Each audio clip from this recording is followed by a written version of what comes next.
This is Yankees baseball on My Nine.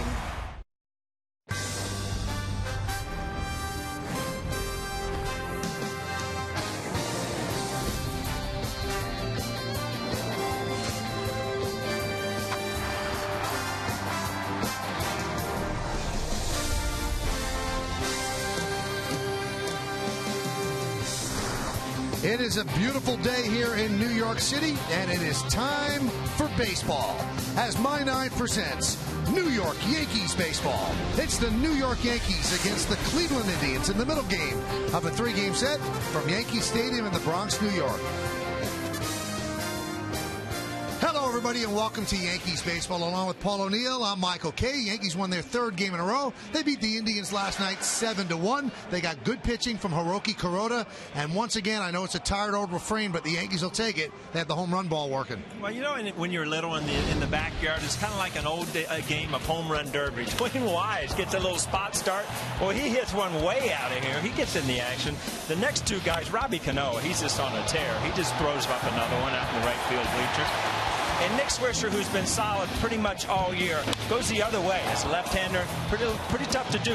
Over Johnny Damon, good catch out in left field, but another home run for the Yankees. All right, tonight's league leaders are brought to you by Infinity Luxury Cars that deliver inspired performance. The Yankees lead the major leagues with 115 home runs, 8 ahead of the Blue Jays. Then it's the Orioles, the Rangers, and the Rockies. The 115 ties the 2002 team for the most home runs through 72 games in team history. Tonight's pitching matchup brought to you by Mazda. We believe if it's not worth driving, it's not worth building. Justin Masterson will go for the Indians. He's 4-6 with a 3.98. Phil Hughes for the Yankees, 7-6, 4.94, as he tries to bounce back against a rough start against the Braves when they hit 4 home runs against him. Well, it's a milestone day for that man, Derek Jeter, in a life of milestones. This one, the number 38. No, it's not hits, it's not average, it's not RBIs, it's age. Paul O'Neill will talk about his former teammate next.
Yes, the captain is 38 today. How's he done? Pretty well. Take a look at his career ranks with the Yankees.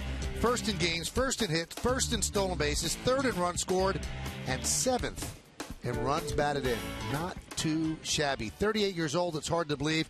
That's Paul O'Neill. I'm Michael Kay. I'm 51. Paul's 49. Can you believe Jeter's 38 years old? Well, you ain't too. Every once in a while, you get a reminder that Derek Jeter he's 38 years old. But no, you can watch the game last night. If you look at that smile, he's still day in and day out takes the job of shortstop, the leader of the Yankees, does great things. You know, he made this play last time when he was 37. I guarantee he'll make it tonight too.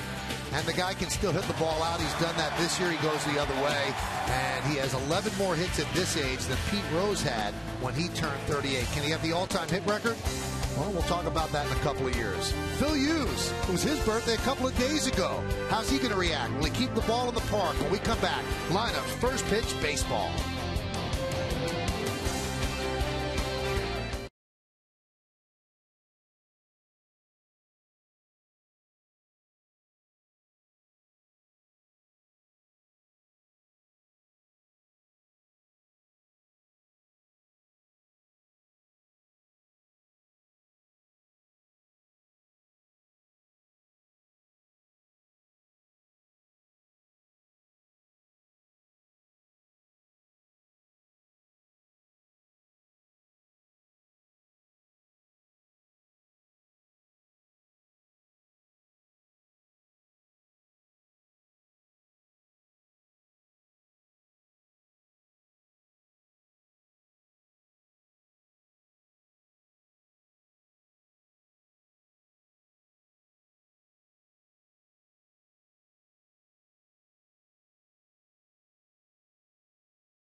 On My 9 is brought to you in part by BMW, the ultimate driving machine. The New York Lottery, hey, you never know. And by Verizon Fios, introducing Verizon Fios Quantum Speed. Internet twice as fast as anything America has ever seen. Been a nice day here in New York City. And it is also an important day for Derek Jeter. Why? He's 38 years old. First time we ever saw him when he was drafted as a teenager. He came to Yankee Stadium after the draft, 6th pick in the draft. And he has never made the Yankees regret that selection at all. Yankees have taken the field. Let's take a look at the Indians starting lineup, brought to you by Citi. What's your story? Citi can help write it. Shin-Soo Choo in right field leads off, batting second. Playing shortstop, Asdrubal Cabrera. Jason Kipnis in second base will hit third. Cleanup hitter, the catcher, Carlos Santana. Michael Brantley in center field will bat fifth. Batting sixth, playing left field, Johnny Damon. Casey Kochman at first base will bat seventh. Batting eighth, playing third base, Jack Hanahan. Lonnie Chisenhall, the DH, is going to bat ninth.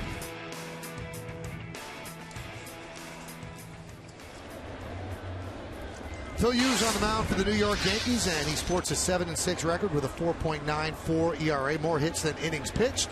Opponents hit .269 against him. Hughes ready, Hughes is ready, and let's do it in the Bronx. The first pitch is a strike, and we are underway.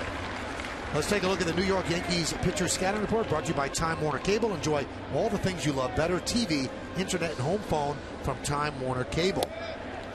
Well, Phil Hughes has to eliminate the long ball, and it's been very tough. He's allowed 19, which is second most in all of baseball. June bug, 7-2 in June in 9 career June starts, and just not right. Lefties are hitting 200. Righties are hitting 349 with 11 home runs off of them. So doesn't make much sense there. 19 home runs, as Paul mentioned. Second, the most home runs allowed, Jason Vargas, 20 for Seattle. If you can give up 20 home runs at Safeco Field, or half your games at Safeco Field, you're giving up some bombs. Tonight's closed captioning brought to you by the all-new Lexus RXF Sport. And Hughes deals the 2-2. Comes inside, count 3-2. Saw some good swings from Choo last night. Kind of a doubles machine. He's leading the American League in doubles. Good, solid player. And the 3-2. He walked.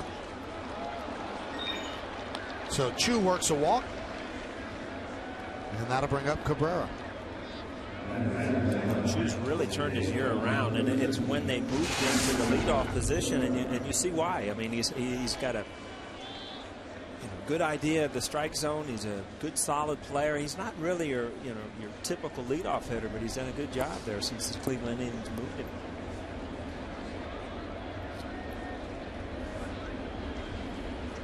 Phil Hughes was bound and determined to get him out inside, and he missed 3 consecutive pitches in off the plate. Count 0-1.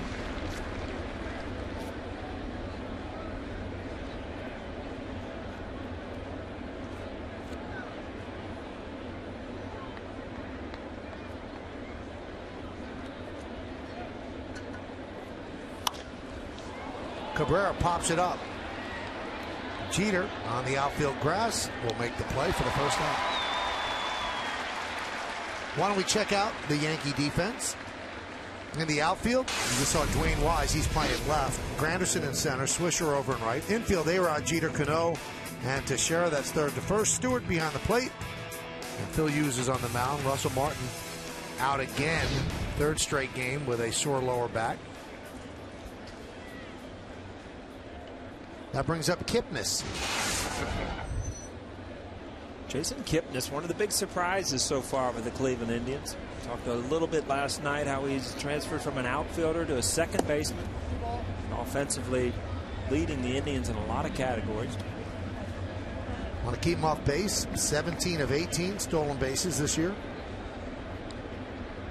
You could tell a couple times where he grounded out last night, Michael, how he just gets down the line quick.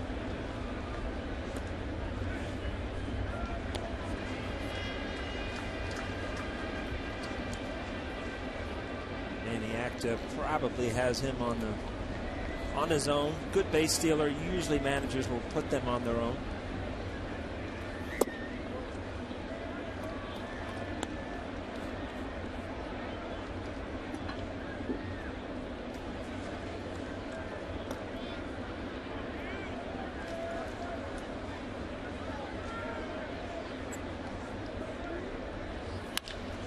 That one is driven to right field. Almost took off on Swisher, but he makes the play. Once in a while you'll see a fielder where the ball kind of catches you and you don't catch the ball, and he kind of stabbed at that ball. Sometimes in this time of the day, you'll look at the stands are kind of white. You see that. He lost that ball for a minute. Stabbed at it at the end. It's a good feeling as an outfielder when that ball ends up in your pocket and you see all these light spots and dark spots, and that can be trouble. You can lose the ball in the fans in those bright spots.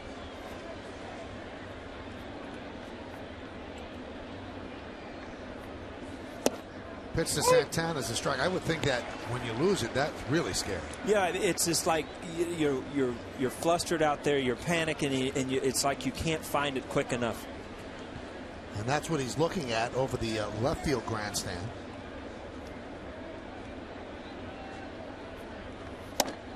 And a strike. And the thing is, when you lose that ball for an instant, you know there's that clock going on where you're not going to have a lot of time. If you don't pick it up in an instant, you're going to miss it. That wall's been taking a beating out here. Batting practice, those pitchers try to climb the wall, do all kind of crazy things.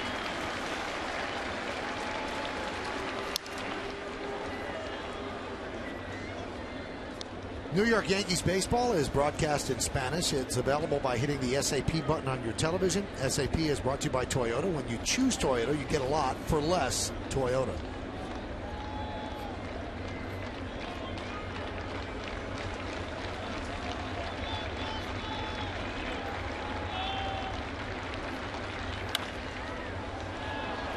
Popped up. A-Rod is there. And that'll do it. So they survive the leadoff walk. The Indians strand one. The birthday boy will lead it off as the Indians don't score.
Starting lineup brought to you by McDonald's. Enjoy a fresh brewed premium roast coffee from McDonald's, any size, just $1.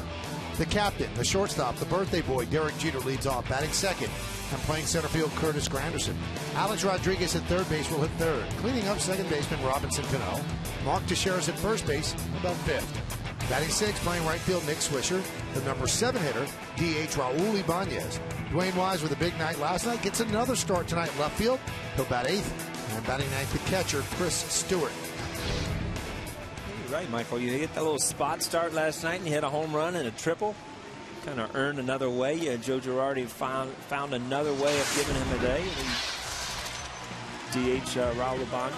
Numbers on Masterson, 4 and 6, 3.98. 10 less hits per innings pitched, 77 strikeouts. Let's take a look at the Cleveland Indian pitchers scouting report brought to you by the all-new Lexus RX-F Sport. Wow, home sweet home. This bodes well for the Yankees. Home, he's 3-3. On the road, he's 1-3 with over a 7 ERA. He does need some help, though. Besides his last outing, they absolutely do not score runs for this guy. 2 runs or fewer of support in his previous 8 outings. In 20, he has 20 consecutive scoreless innings without allowing an earned run. Pretty good. Here's Derek Jeter, his 38th birthday today. Time has certainly flown. And there's a strike. You're going to see a 2-pitch pitcher here. Justin Masterson last night, Kuroda used like 4 pitches. And Masterson tonight, fastball slider. His fastball has a ton of sink on it. You see that ball really moves. He doesn't need to really get away from it. It's that good. and Mr. and Mrs. Jeter. They have been a constant presence here since he called up for a cup of coffee in 1995. And then became the everyday shortstop in '96. Won the Rookie of the Year. Has won 5 championships. And is on his way to the Hall of Fame. Just flat out good people. I mean, always nice to talk to. And raised a good kid here. Done unbelievable things here with the Yankees. 2-2. What has he done on his birthday? Not too bad. In 11 games, 318, 2 doubles, 3 ribbies. On base percentage over 40%.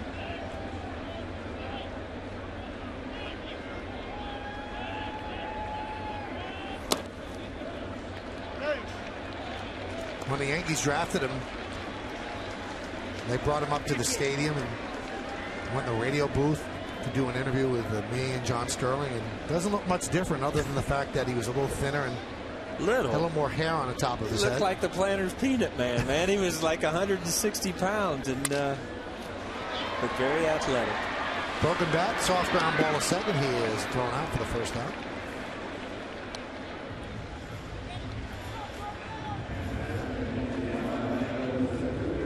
Talking to Casey Kotzman before the game, and he was talking about some of the hops that he got at first base yesterday, right side of the infield. And Yankee Stadium's always been known to have one of the best infields. And even yesterday, after the rain, you would think everything would just be down. It would kind of, make it soft. And there were some funny hops out there last night.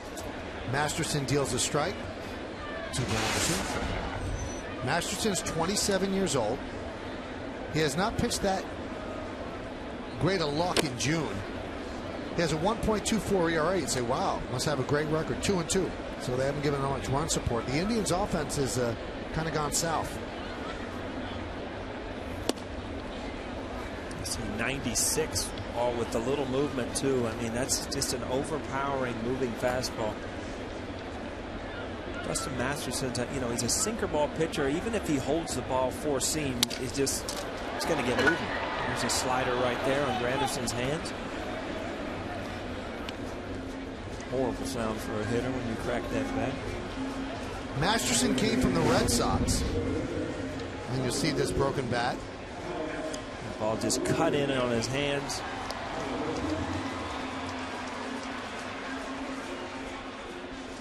Ouch.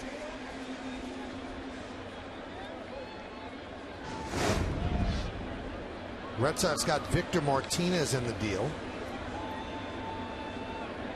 And the Indians also got a right-handed pitcher, Brian Price, and a lefty who's in the bullpen now, Nick Hagedorn.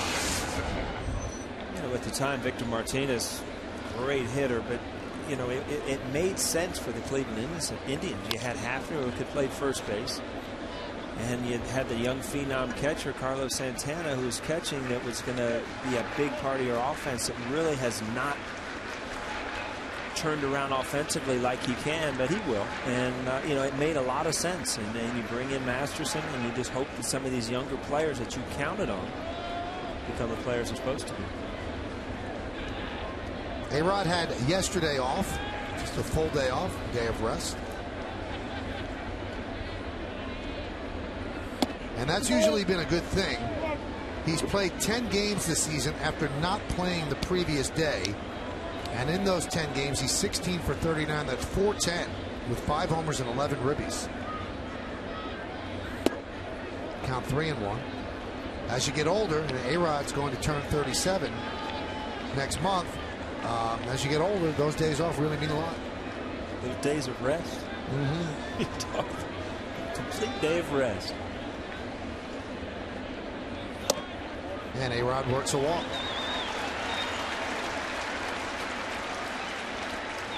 And that's going to bring up Cano. Robinson Cano, I don't know if you've tuned in lately, but he has been something. I mean, home run after home run. He's on one of those streaks.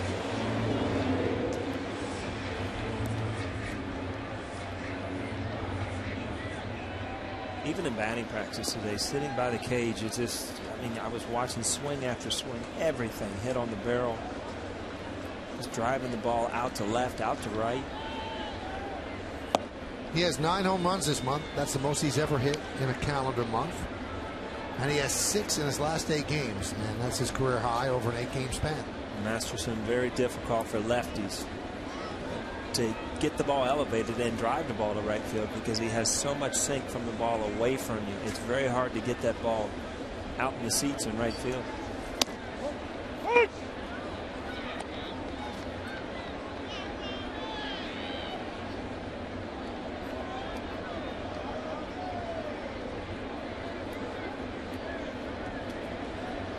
See that it hits him very well, but there's a 0 in that home run column, and that's the thing that, you know, sinker ball pitchers, you have to be patient as a hitter and just take what they give you, whether that's driving the ball to left field or hitting ground balls up the middle.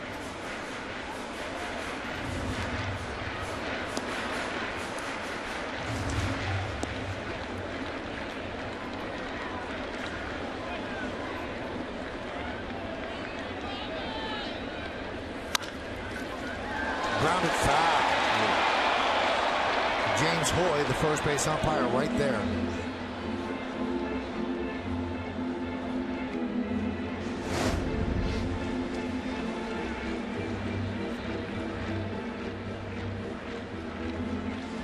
Very close, but it looks like the right call. See all the spin. If you just see that in slow motion, all the spin on that baseball. And as a fielder, you have to gauge, you know, where that ball is going to end up. Seldom do you get a ball off the bat that comes at you just straight. There's always a spin on it. You got to keep your eye on the seams and kind of track it. Foul back here.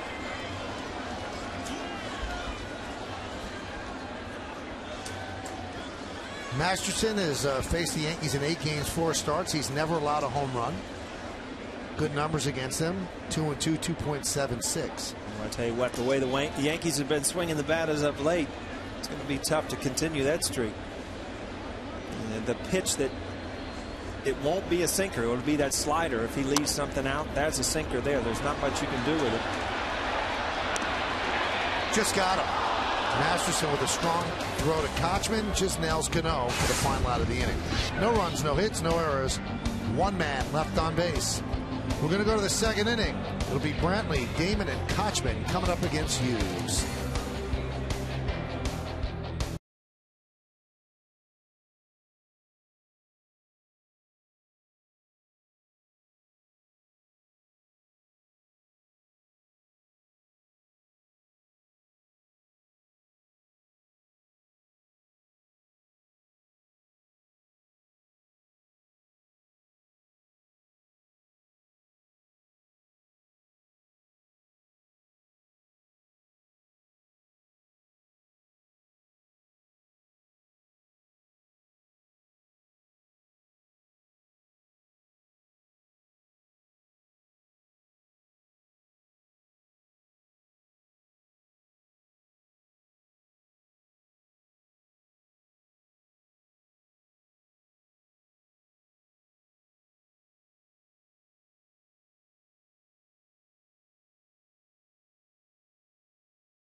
To learn more, visit kia.com.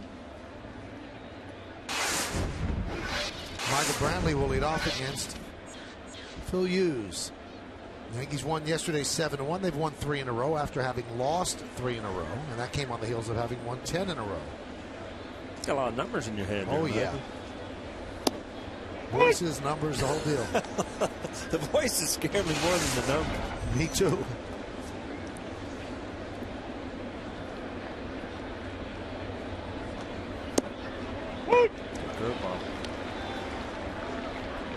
cues. I mean, ideally, you would want him to come out like he has and establish his fastball, able to throw strikes with it, then continually add more curveballs within the counts.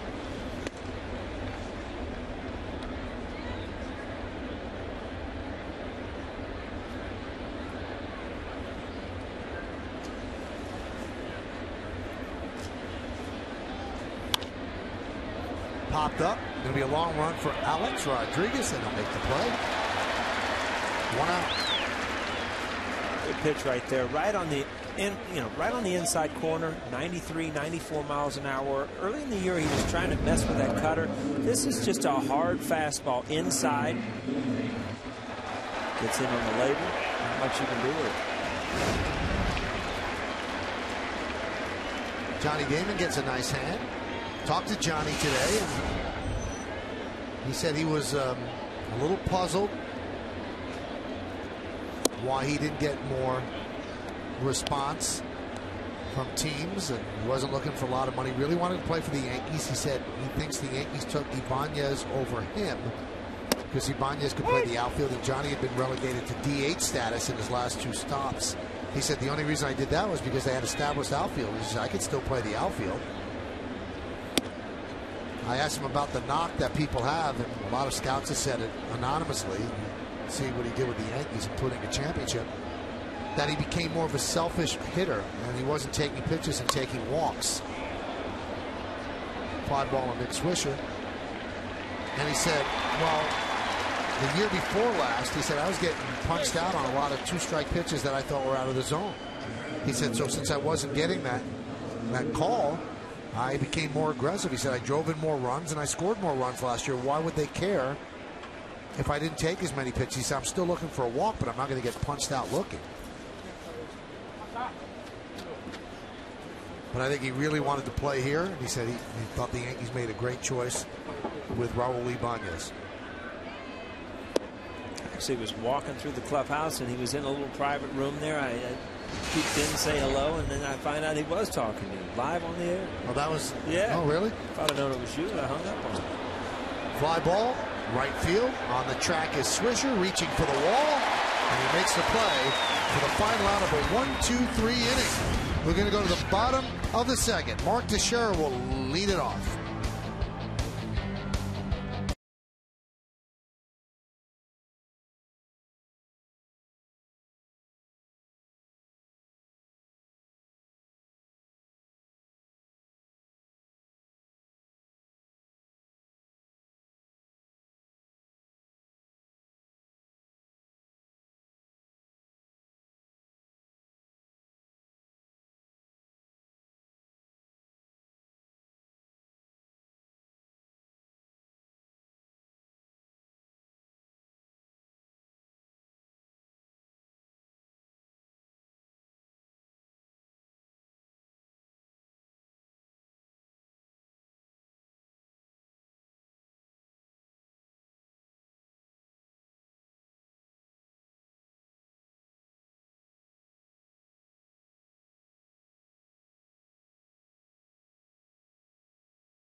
To add to the home run derby competition. Is it A, Curtis Granderson, B, Alex Rodriguez, C, Nick Swisher, or D, Mark Teixeira? Text A, B, C, or D to 70377 or go to my9tv.com. Find out the results right after the game. It's Take on Russ, brought to you by Toyota. Teixeira takes outside, 1-0.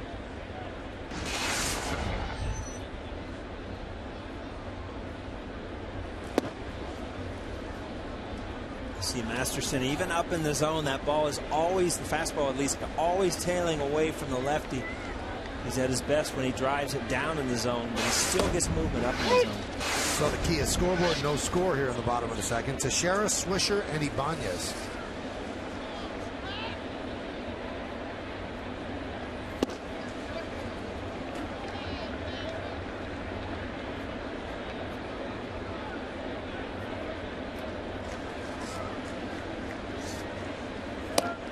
Here's a strike.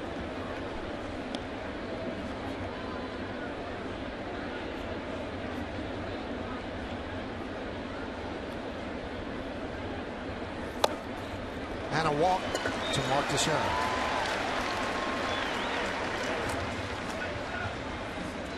Masterson's one of those guys that, you know, he has so much movement that at times can lose the strike zone, and it's all about that perfect release point. You know, we heard about it many years with Burnett when he was here. It's just, you know, great stuff, but you have to be able to throw that ball over the plate, and he has so much movement sometimes he can't control it. Masterson is the only pitcher in the history of baseball to be born in Jamaica. Jamaica. Yeah, Jamaica. What they call it, Jamaica here? In Queens, they call it Jamaica. That's what I thought. Ground ball to second. They get the force there on to first, and they do not double up Swisher.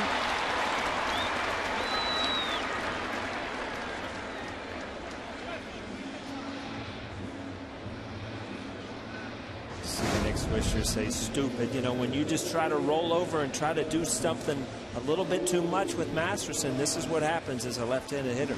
You just kind of top it, end up hitting the ground ball.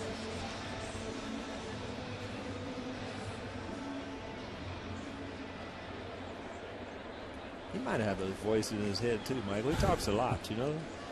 He's letting them get out.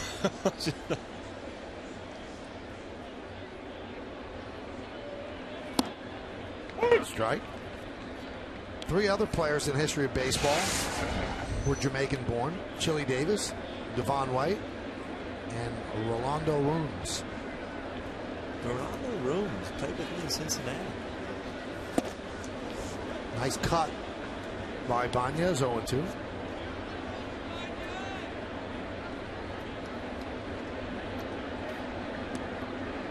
Ibanez has the ability to hit that ball to left center field, which is really your approach when you face a really, really good sinker baller. And that's what he does. But Damon is right there to make the play for the second out.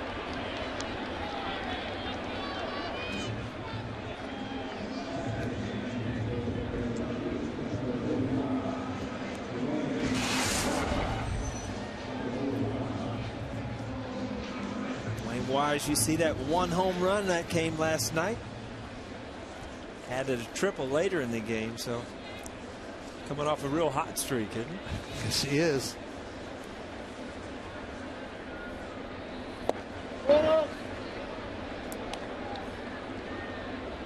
He's a center fielder by trade, and on this team, the center fielder plays every day.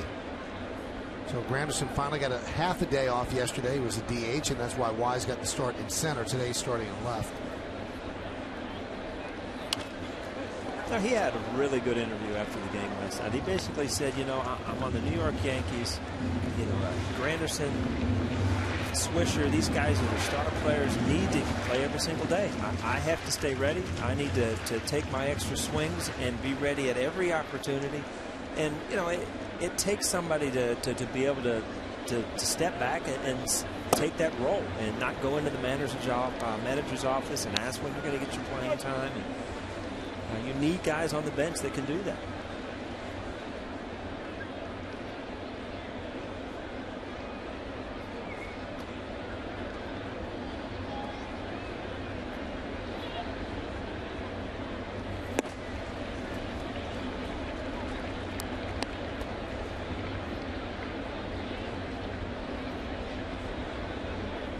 Turned into a beautiful night. Not windy today. I don't know, we weren't walking around today. The wind was just howling early in the day. Really? Yeah. You know, if you got out of your dungeon, you'd probably notice some of this stuff. Yep, I walked to the car, went to work, and that was it. Wasn't windy inside? No, Didn't even have the air on it. I did have the air on.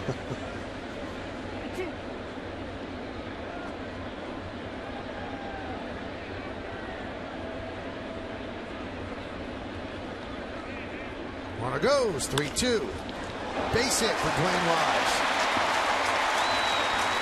Swisher goes to third. So Wise making the most of his playing time. Absolute, a manager's dream when you can get a couple little spurts of guys that little spot starts that help you, but when you put them in there, they do something. I mean, last night we talked about a couple hits. Starts off tonight with a hit. Very hard to do when you don't play every single day to go up there and have good at bats, especially off a guy like Masterson that has good stuff.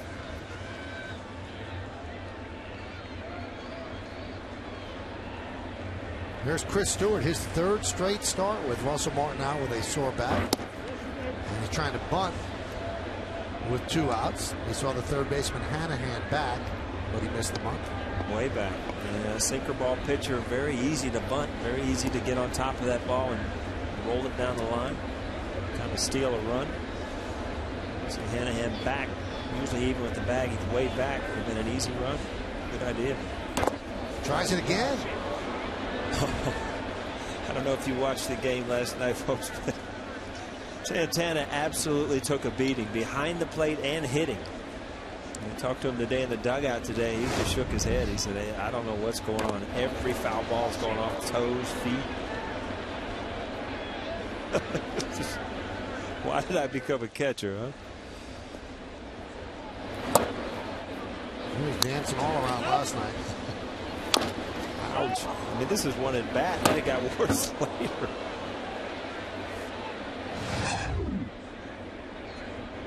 Getting some Bronx bruises.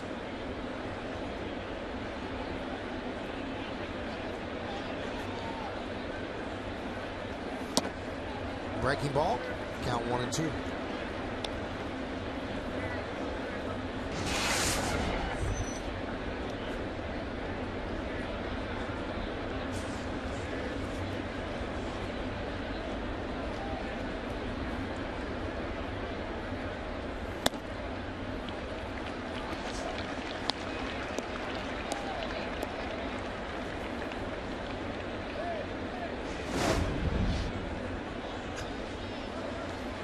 Santana is trying to stretch every muscle that hurts, which is a lot of them at this point in the season.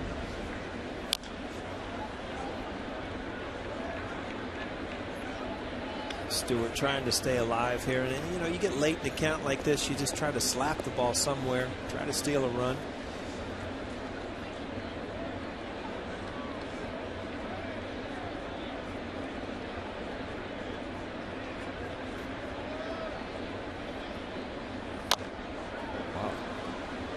That's a little emergency hack right Very there, emergency. Michael. Looked like he was right on it, didn't it? That's a 9-1-1 swing. This ball's almost by him when he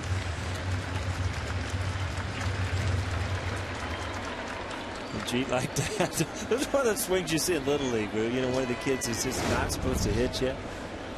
You know what? You got to forget about that one. Get a good swing. There you go. Off the glove of the diving Hanahan. That'll score a run. So Stewart wins an odd at bat, and the Yankees have a 1-0 lead. This is strange because Hanahan looks like he's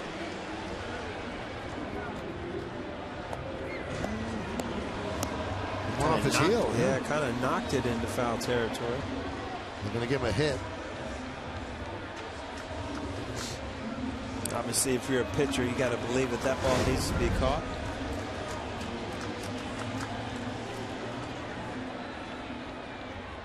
Now Matty Actor comes out to talk to the home plate umpire, Jim Reynolds.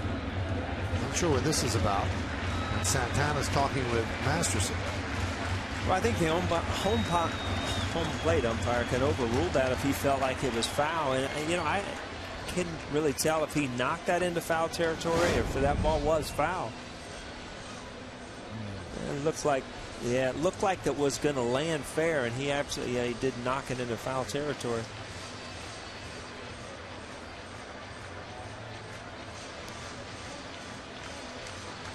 Oh, what do you think, Mike? Hard to see from those angles. Don't know. Mike DeMuro, the third base ump. Now, he made the call because the ball passed third base. But Act is saying to Reynolds at home plate, you got a better look at it. He was screened out by the body. Jeter swings and misses.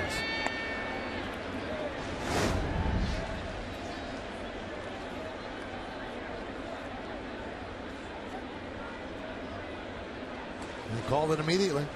Mike DeMuro.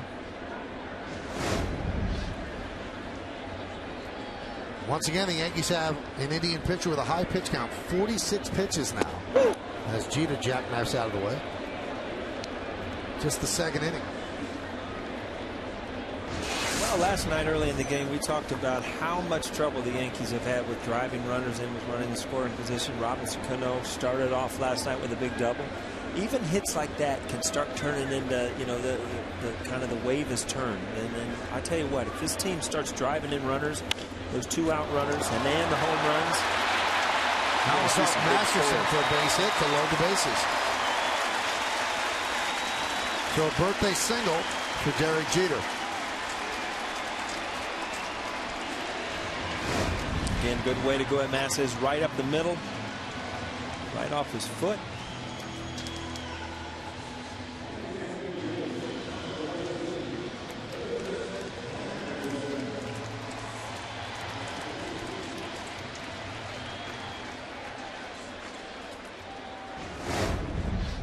It's amazing on TV how that, like, you know, how could you get your glove down? But as a pitcher, you're following through with so much momentum. It's so hard to square up and, you know, really catch that ball coming right back at you. So many pitchers kind of fall off to one side or the other, so they're not square to the hitter. Best fielding, Jim Cotton, one of the best fielding pitchers of all time, right? 16 Gold Gloves. Greg Maddux, great pitcher. Mike Mussina was a good fielding pitcher. Count 1-1 to Granderson. Granderson, a .297 hitter with 4 career grand slams, bases loaded. Granderson, though, is 0 for his last 13.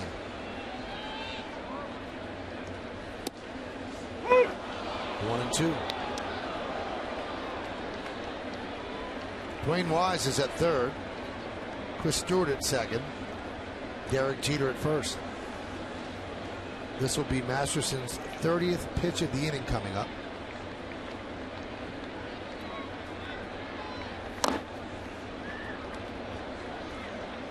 Sometimes I always wonder, with guys with this good of stuff that have that much movement, and you'll watch Santana really moving a lot behind home plate. And I've talked to Joe Girardi about it. Sometimes you're better off with guys with this good of stuff just setting up down the middle of the plate. And if they miss a little bit, you're still throwing strikes. Served into left center field. It's a base hit. Wise scores. Stewart will score. Jeter goes to third. It's a 2-run single for Curtis Granderson. And the Yankees lead 3-0. And again, so far this series, the Yankees have been good with runners in scoring position. And then Masterson missed all the way across the plate. It's supposed to be here. It ends up over here. Curtis Granderson does a good job as a lefty, fighting that ball off and driving it the other way. And that is tonight's sweet swing of the game, brought to you by Hershey Park. Ride the edge with Sky Rush this year, only at Hershey Park. See, that ball got way in on the label, but if you stay through that ball and don't pull off of it, as Curtis Granderson did, you'll fight that ball off the other way. And again, as a left-handed hitter with a guy that with this good a sinker, your best style of hitting is to try to drive the ball to left center field. Pitching coach Scott Radinsky talking things over with Masterson, and the home plate umpire Jim Reynolds comes out and joins the conversation. This copyrighted telecast presented by authority of the New York Yankees and may not be reproduced or retransmitted in any form. And the accounts and descriptions of this game may not be disseminated without the express written consent of the New York Yankees. Again, I mean, Masterson could have easily been out of this inning with no runs, but the Yankees have come through.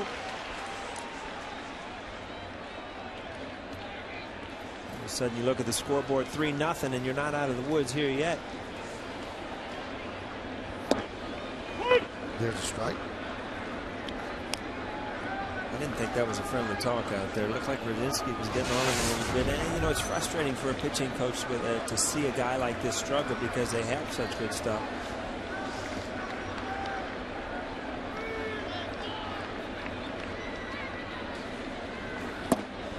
Now, in fairness to Masterson, kind of a play that Hanahan should have made. Easily. And then we're not even talking about it. You're out of the inning with nothing, yeah. You know, if you're a good pitcher, you give up that run and then you shut him down.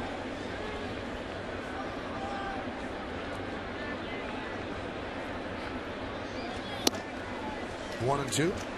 Michael, you talked about the Indians and their lack of offense, and all of a sudden, you know, you give up a few extra runs, and you know the way they've been scoring runs or lack of scoring runs, it makes it very difficult.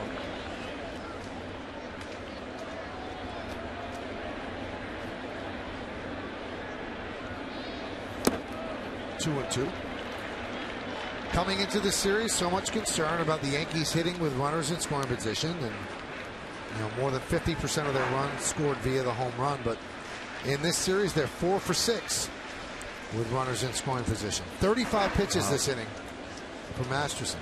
I mean, even if you get through this inning in a couple more innings, the innings that, you know, and Michael, you've talked to Al Leiter about it, the innings that you have 30-some pitches in an inning really wears you out. Well, he said that if you look at a pitcher like a boxer trains for a 3-minute round. If it's over a 3-minute round, he'll be exhausted. A pitcher trains for 15 to 18 pitch inning. And he's double that right now, so he's got to be feeling it in his legs. And Phil Hughes getting plenty of time to rest on the bench. 2-2.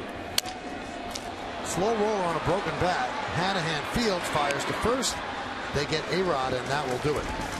But the Yankees scored 3 runs on 4 hits.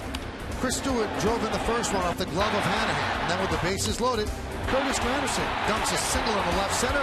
Just like that, Yankees lead 3-0.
Here at the Bronx, cover on Yes Network starts at 12:30 with the Tri-State 4 pregame. Then Michael and I are here back in the booth with all the action, only on Yes. Jack Hanahan takes a pitch outside.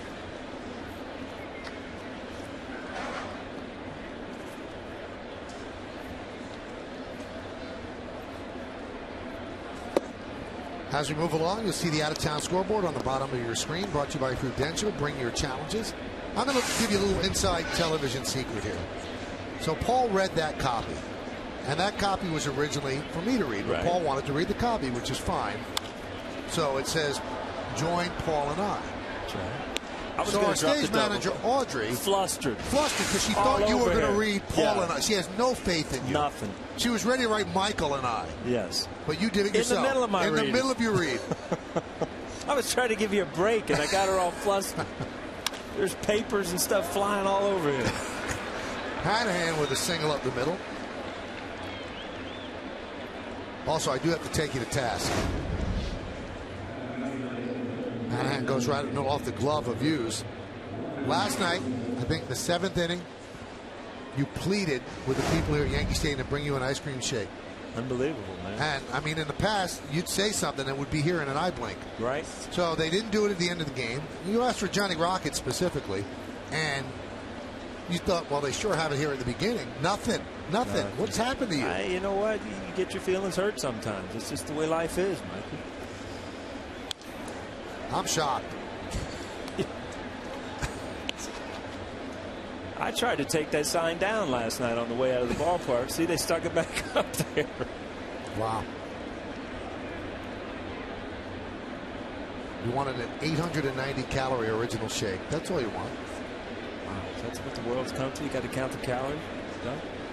All places in New York now have to have the calories. Is that right? Yeah. See, we don't do that in Cincinnati because we like to have Skyline chili and ribs and stuff that you don't want to know.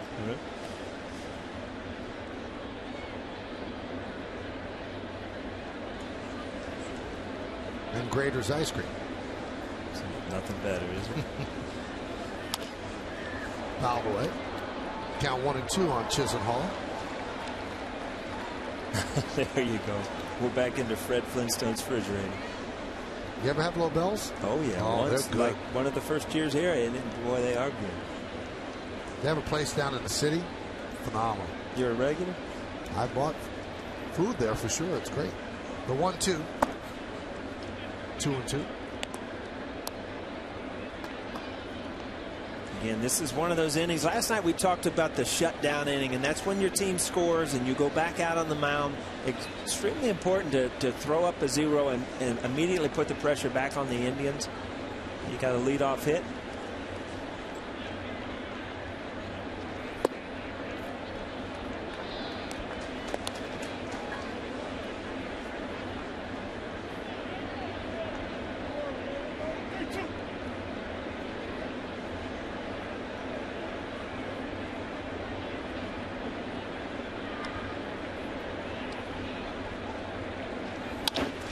Right back up the middle.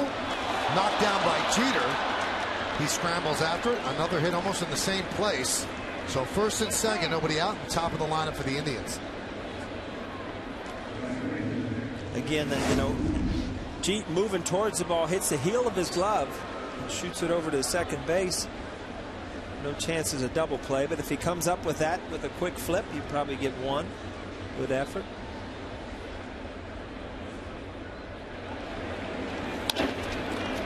Hard up the middle. As a hitter, you kind of hold your breath because with a man on first, both infielders kind of get closer to second base, double play depth, and that ball up the middle sometimes they get to.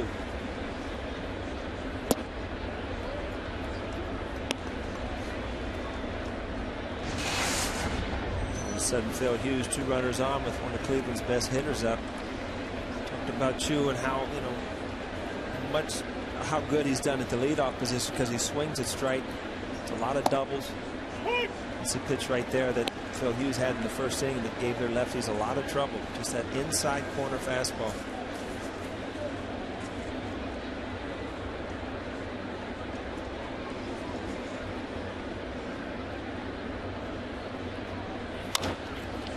This should be 2. There's 1. And there's 2 to double up Chu. Runner moves to third, now 2 outs. And that pitch, the preceding pitch, the inside fastball kind of sets that up because then you go away and the hitter's looking in and he rolls over.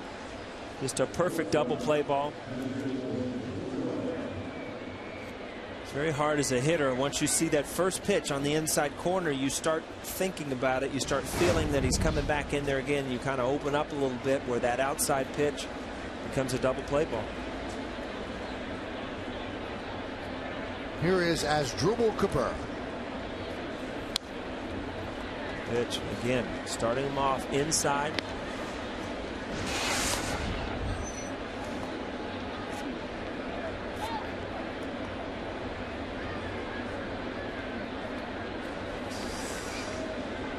Three 0 Yankees lead.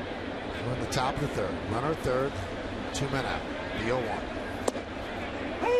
0-2. 93-mile-an-hour fastball. And so Hughes got in trouble, and all of a sudden he's got location on both sides of the plate. Inside fastball. There's the outside. Now there's so many things he can do there. He can waste a pitch up and in, or he can go to a curveball, which he has not seen in this count. Stewart wants this ball in the dirt. Line to right field, coming on Swisher, and he holds on to make the play. And that'll do it in the third. No runs, 2 hits, no errors, and 1 man left. Swisher went down to his knees, tumbled over, and held on as we go to the bottom of the third.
Tell everybody to wake up to Good Day New York. Yes, watch out for her, Derek. All right, we got to wrap things up. We're interrupting a Major League Baseball game. All right, so join us weekday mornings from 7 to 10 o'clock on Fox 5.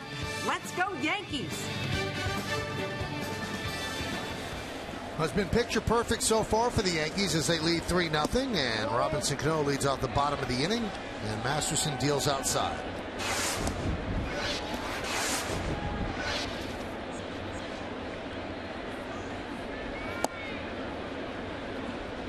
Count 2-0. Well, you can tell a new bat or an old helmet. Look at that. Robbie's getting a little use out of that helmet. Mine never lasted that long, right, Mikey? Chopped to first. Well, how could you ruin a helmet? Cracked it? Every once in a while, it would fall out of your hand. Right. It didn't get broken. The ear flap would get broken. God love Robbie Kakuza. It would be a brand new one in your locker the next day. That's a souped up version there. They're going to the lighter ones. I guess you can run faster with those when they get the holes in them. Aerodynamic. Yeah.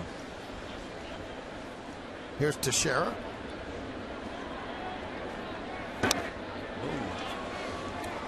Matty Acta wears similar glasses to Joe Madden, and he also shifts in a similar way to Joe Madden's team. He has 3 infielders on the right side.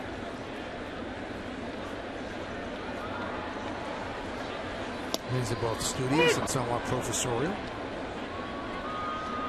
Is that what those glasses mean? I think so. Well, I was watching all eyesight. the NBA interviews, and they all just wear glasses. They don't even need glasses. That I don't get. They have no glasses in them. Oh, they don't even have They glasses don't have glass in them, no. Sleek geek. Is that what I never figured that out. Because most people, when they get older, they get a little embarrassed when they have to put their glasses on. You don't want to put glasses on. These guys are putting on glasses with no glasses in them. Yeah, I don't get that. Dwayne Wade and... In the old days, those glasses had a mustache hanging on them, too. Yeah, Dwayne Wade and LeBron James both were wearing fake glasses. I think Russell Westbrook as well. So 2 down, that's going to bring up Nick Swisher. Why don't we do the game tomorrow, Sleek Geek? With glasses, with no glasses? Ones, Where do you even buy those things? We'll get them. Yeah, sure. We can't even get a milkshake up there. How are we going to get glasses?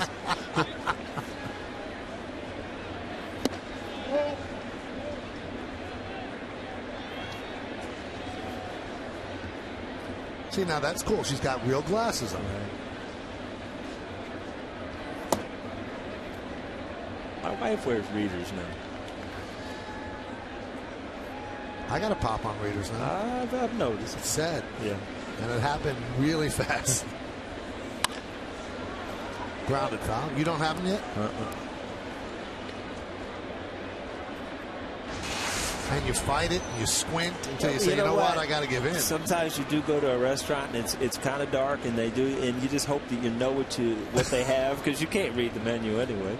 I just say chicken parm wherever I am. Right. They always have that in New York, right? That's right. Ground ball to second. Kipnis is there. And that'll do it as the Yankees go down in order. We're taking this to the 4th inning. That'll be the heart of the order for the Indians. Kipnis, Santana, and Brantley.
and 4G LTE, America's fastest 4G network. Only 2 players in Major League history had more career hits by their 38th birthdays than Derek Jeter. Who are they?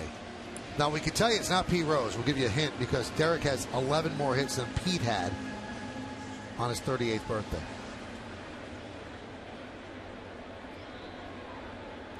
And here is Kipnis.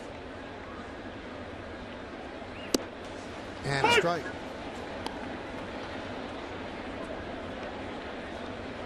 Tracy Morgan.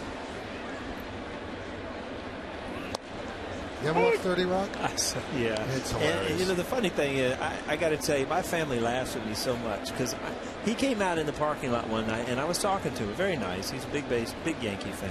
So one night we're coming home on the West Side Highway and I see him in the car next to him. So I roll down the window and said, like waving at him. He rolls the window up and floored it. Oh, really? Probably thought I was stalking him.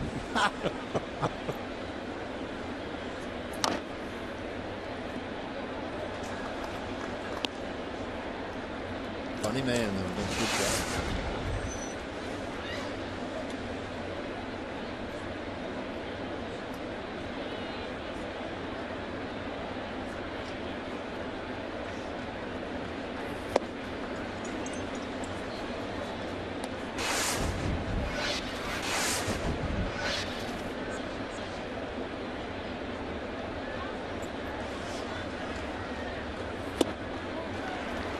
Kipnis down on strikes.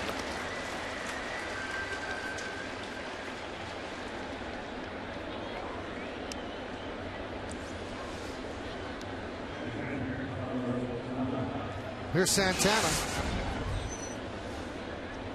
Again, you look at those numbers, and here's a guy that, you know, they're looking at 30 home runs and 120 RBIs. That's the kind of numbers that they felt like this guy could do. And so far, he just has not been able to make adjustments. Has a lot of things moving. If you look at the plate, his hands are moving. He's got a leg kick. So many things are going on while the ball is coming. It's hard to make those adjustments.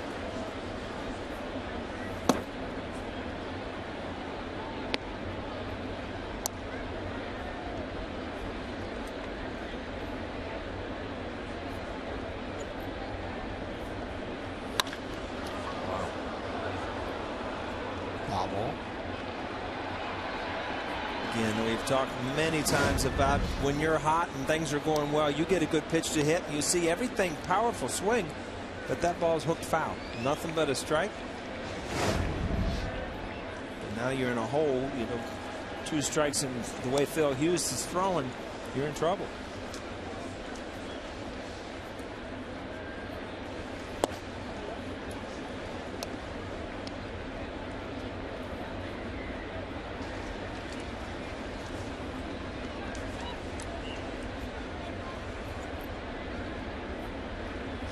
Swing and a miss. Good curveball.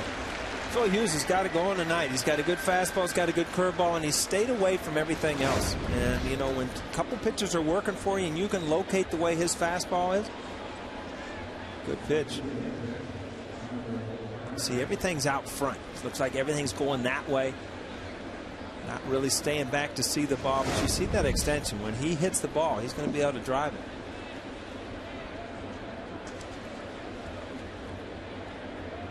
Here's Brantley. You looked at Santana over there and Manny Acta, and as a manager, you know, sometimes, you know, veteran players can go through streaks, and sooner or later, you know, Robbie wasn't swinging the bat well early in the year. Sooner or later, things is too good a hitter. And sometimes as a young player, you might have to wait, let them go through this whole, you know, this process the whole year. And it's very frustrating because you know that they have a talent to hit, but you just have to sit back, stand by them, and try to coach them along.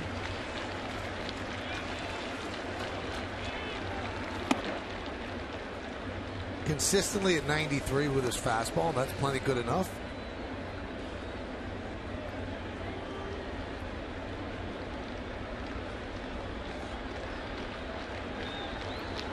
And the 1-2 to Brantley.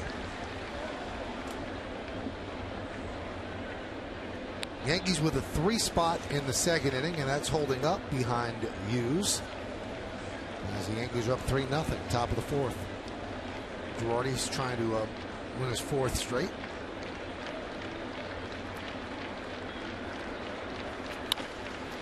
Ground ball with Jeter. And that'll do it.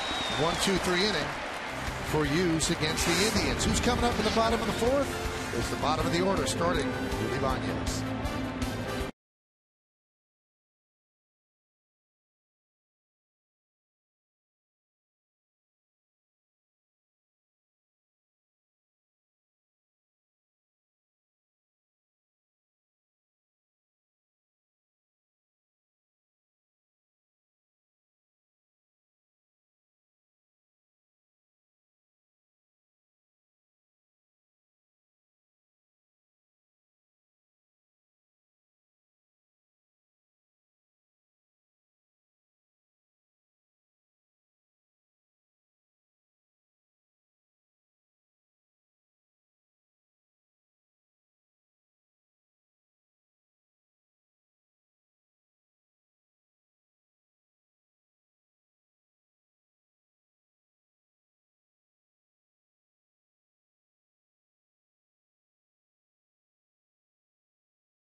Not only did Johnny Rocket send shakes, but the Hard Rock Cafe sent shakes. Yeah, look at that. You're feeling better about things now, aren't you? And Lobel's sent a roast beef sandwich.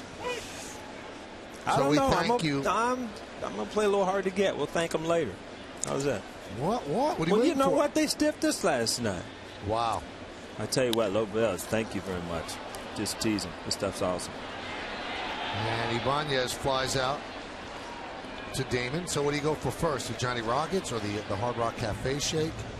I'll tell you one Because thing. I'm not doing What's it. better than being at the ballpark in the summer with a milkshake and the Lobel's in front of you, huh? Not too much. Look at that. You're over there thinking. Can't come up with anything, can you? You got smoke coming out of your ears. You're over there thinking. You're seeing all this stuff, and I'm seeing carbs. That's what I'm seeing. Here's Dwayne Wise, shows bunt, takes outside. Dwayne Wise singled and scored in the second.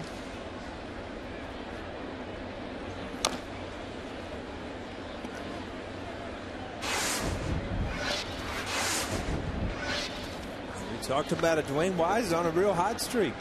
A couple spot starts.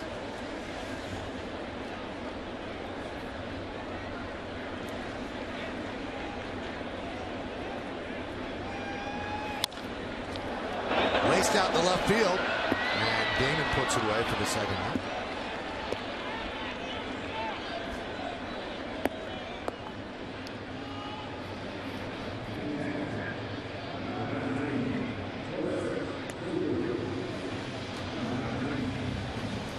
You know, it's funny that some things have just, they still go on in the course of hundreds of years they play baseball. You catch a ball in the outfield, you still look over at the center fielder and tell how many outs there are. And or somebody else tells you, you know how many outs there are, but it's just part of the process, you know. Thought they had 2 out. And there's a base hit for Stewart. Did Bernie ever care how many outs you told him there were? I didn't trust Bernie. I'd look over at one of the fans before I asked Bernie. Let's take a look at the answer to the trivia question. And it's a Verizon trivia question. Only 2 players in Major League history had more career hits at age 38 than Derek Jeter. You know these? Who are they? I don't know. I don't know. Ty Cobb and Hank I was Aaron. going to throw Ty Cobb out there just because he's got a lot of hits, but Hank Aaron, too. 2 brand names. Yeah. You got a couple of their baseball cards. You're doing well. Derek Jeter fouls it back.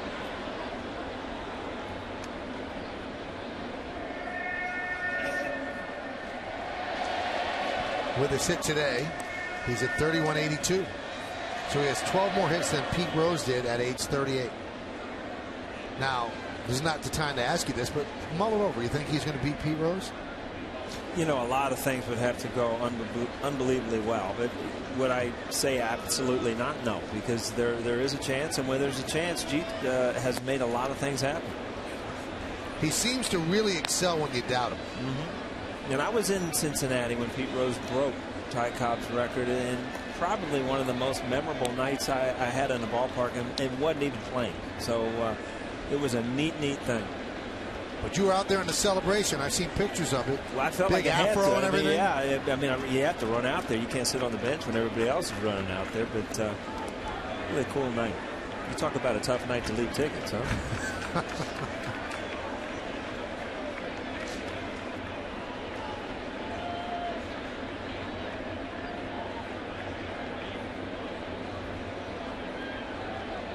The 0-2. This is the difference in baseball also, Michael. In the old days, you would walk in the locker room and you'd walk right over to a table and there was a sheet. You would sign your name and leave your mom and dad tickets. Mm-hmm. This day and age, now Derek Jeter, we saw his parents. They got their own suite up there, right? Not every player has their own suite.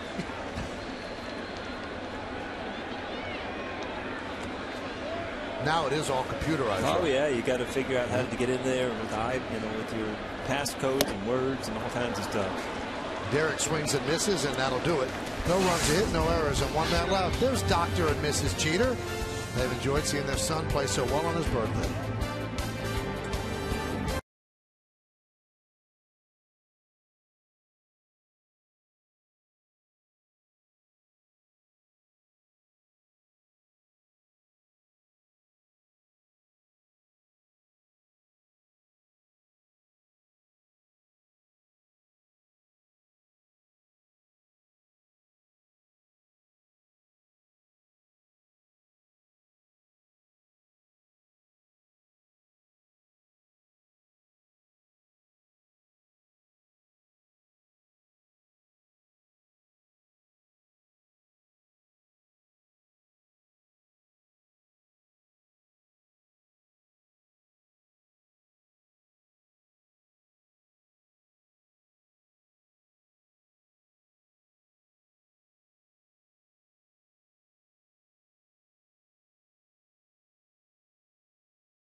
nurse, but he's not the only one. Then the tables turn as the entire cold case detective squad is held hostage, and one of them will go down in the line of duty. 2 powerful episodes of Cold Case tonight at a special time following the 10 o'clock news on My 9. Johnny Damon takes a strike as we go to the 5th inning. It's 3-0 Yankees on the scoreboard, brought to you by the New York Lottery. Hey, you never know. And there's a strike to Damon. You a lottery guy?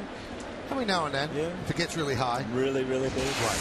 And when you buy that ticket, you start sure thinking it's gonna win. How am I gonna, think about what you're going to do with it all. There's a base hit for Damon. Johnny Damon. Last couple of days throwing up his numbers, and we talk. I mean, he's another legitimate guy that has a chance at 3,000 hits. That's 27.51 right there. And I talked to him about the 3,000 today. He said it would mean a lot. He said, but I'm not sure I'm going to get it. I'm not sure it's going to be something I can achieve, because you can't be signing in May and then hit 203 or whatever he's hitting right now and expect to get there. You got to put together some significant seasons. He's 2 full seasons away after this one, the way he's hitting. He's really in a good spot because he's going to have an opportunity to play. And right now, the way this division is, with Cleveland Indians being in it, you know, he's going to play a role where they're going to have games, and he's going to get his at bats. And you know, is it probable? No, but is it possible? We'll see. And then this is a big year for him to try to put up some numbers and show that he can still do it. Nice play by Teixeira. There's one. Back to first. It's a double play. Kochman bangs into a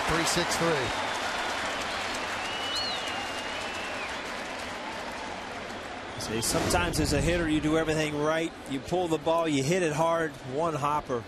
Mark Teixeira, you're not even out of the batter's box as a left-handed hitter, and they're turning a double play on you. Absolute bullet. Those handcuffed Teixeira. It was hit so hard.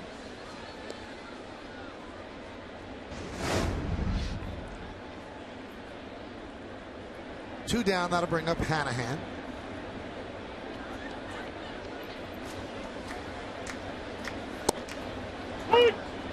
You like what you see from Hughes? Well, he's been good tonight, and it all started in the first inning when he could locate that inside fastball to all the left-handed hitters that the Cleveland Indians are throwing up there. And then he's found his curveball, and then he's also been able to locate his fastball away. He's basically been a 2-pitch pitcher, and it's been enough tonight.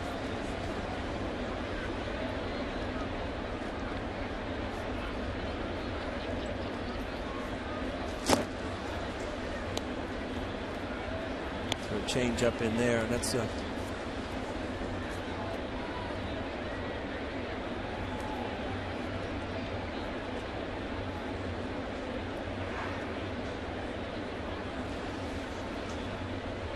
more of the pitches you were talking about. Al Leiter kind of trained for 15 to 18.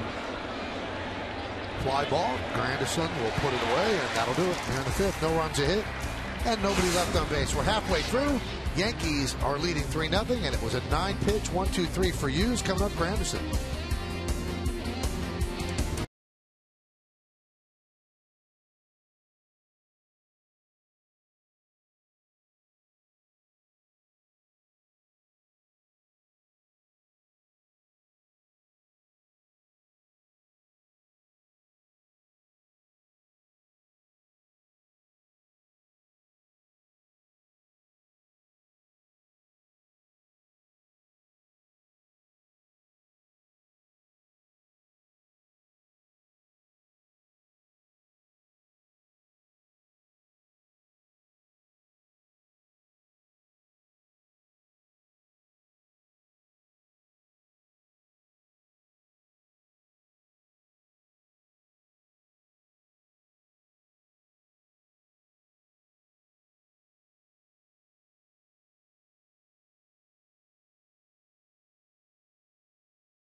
On My 9 is brought to you in part by Time Warner Cable. Enjoy all the things you love better: TV, internet, and home phone from Time Warner Cable. Mazda, we believe if it's not worth driving, it's not worth building. And by McDonald's. Enjoy a fresh brew of premium roast coffee from McDonald's.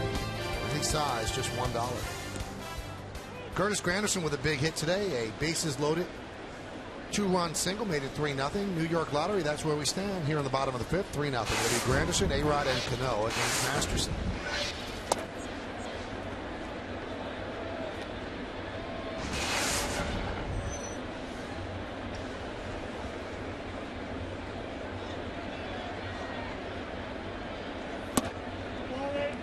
See how Masterson would be a very uncomfortable bat for a hitter, because I mean, he's all over the place, in and out of the strike zone, up, down, movement all over the place, where Phil Hughes is just kind of pinpointing control, whereas a hitter, you're just, you get caught looking one thing or the other and you get fooled. But Masterson, it's just like you never know. Even if you think he's throwing away, he might try to throw away and it comes in. It's just he has that much movement on the baseball. Just missed upstairs in the count, 3-2.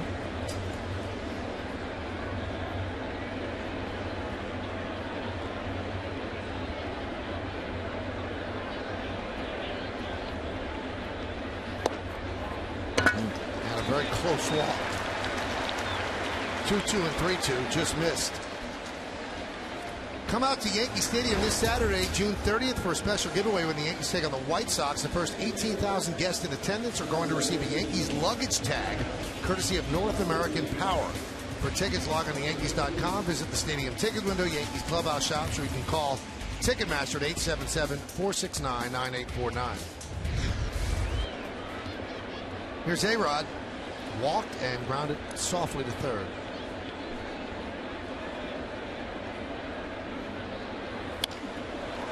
Line drive to short. They just get that one. See why Masterson is so tough on righties. A-Rod is a hitter who wants to get his arms extended. That's where he gets a lot of his power. With that ball, as hard as he throws it, you'll see the movement. Everything's going in towards him. It's just very hard to get your arms extended and drive the baseball. Good swing, just a better pitch.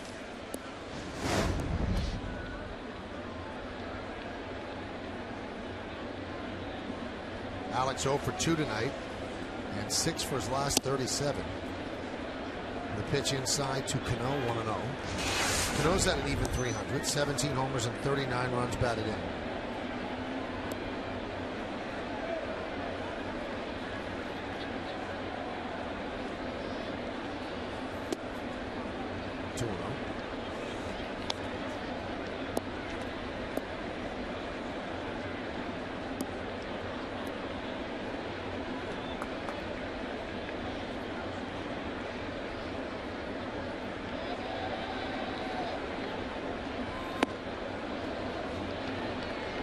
Looking at the player of the month here, don't you, Mike?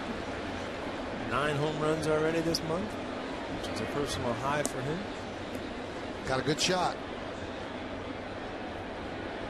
329 going into tonight's game. It is amazing. Like, people get excited when a guy has a great month, and then you start to go, oh, well, if you times that by 6, look at the type of year he's going to have. And I mean, you won't find many people in baseball that'll say anything bad about Josh Hamilton's skills. Well, in the month of June, I think he's hitting something like 160. Right. And then April and May, people say, wow, he's going to beat Mickey Mantle, and he's going to be as good as him, or he might even break Barry Bonds' record. Well, you know what? Everything kind of evens out where it's supposed to be. Yeah, what's amazing to me is Josh Hamilton, how great a hitter he is. And I don't know if you've watched some of the highlights lately. He is launching bats in the stands, letting go, just launching them all the time. And you understand, as a hitter, once in a while you're kind of fooled and you reach out and you kind of lose grip of the bat. He takes full swings and just launches them behind him. Hitting 197. Ouch. That one is looped into center field for a base hit. Runner was going, so he'll go to third. There's an old saying that your bat died a hero, and boy, that one did. Look at that, half of it stuck, half of it out in the infield, and the ball ended up in the outfield as a base hit.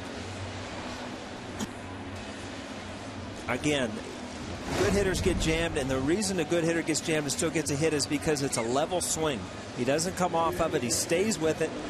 Robbie is so strong that he's able to drive this ball. Anderson gets a great read. Gets the balls in front of him. Doesn't need any help from Robbie Thompson and cruises into third base. Now with Granderson going, Cabrera was covering second. That's why he could not get that ball that just landed on the outfield grass. So first and third one out here is Teixeira. Driven out to right center field. Brantley will make the catch. Tagging is Granderson. He will score easily. A sac fly for Teixeira. It's 4-0 Yanks. You know, it's amazing. All of a sudden you're at 4-0, and the way Phil Hughes is throwing the ball, it just seems like this game is going in the Yankees' way. And Masterson, if you look at it, has battled all night, has not had good command. But again, you look at that 3-run inning, which could, you know, a good play could have got him out of that inning with no runs.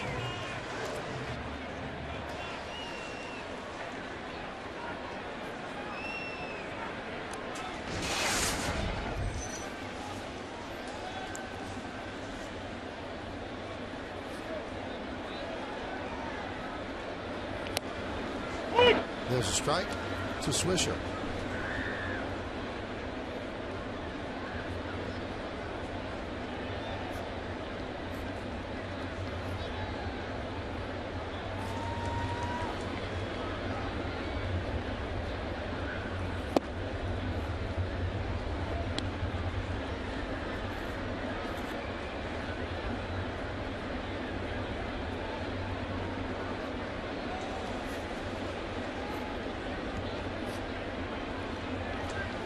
Nothing seems big, especially against an Indian team that scored 5 total runs in the last 4 games. They had one yesterday, one Sunday, one Saturday, and they won a game with 2 runs on Friday. So their offense has just disappeared.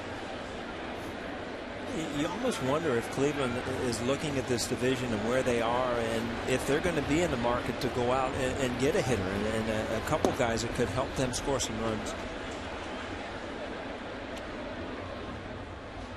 You know, a lot of times these teams start to rebuild, and all of a sudden, you know, you have to make that decision whether you're going to go for it in certain years to try to make the playoffs, especially with, you know, the extra wild card. So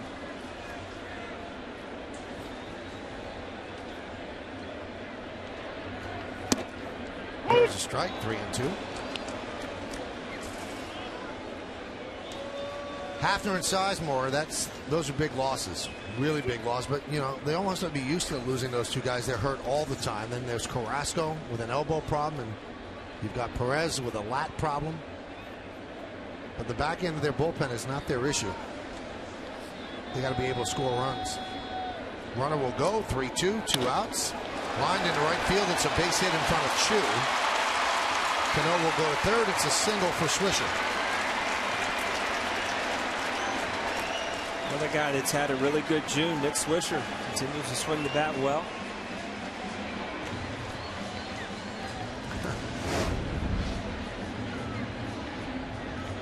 So he's in there. Ball just doesn't have as much movement as most.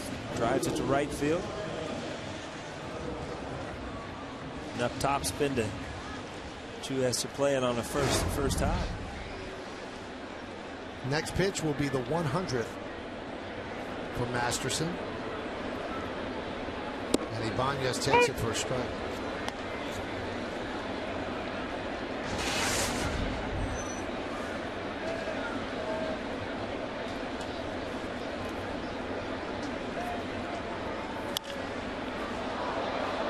Count 0-2. Remember back when, you know, we were playing the Indians in the playoffs back in the, you know, mid 90s, late 90s. Jacobs Field absolutely alive, sold out every single night, and then, you know, they went downhill, obviously lost a lot of. Has the fan base come back? Have you played in Cleveland? Dead last in the American League. Is that right? 18 and a half a game.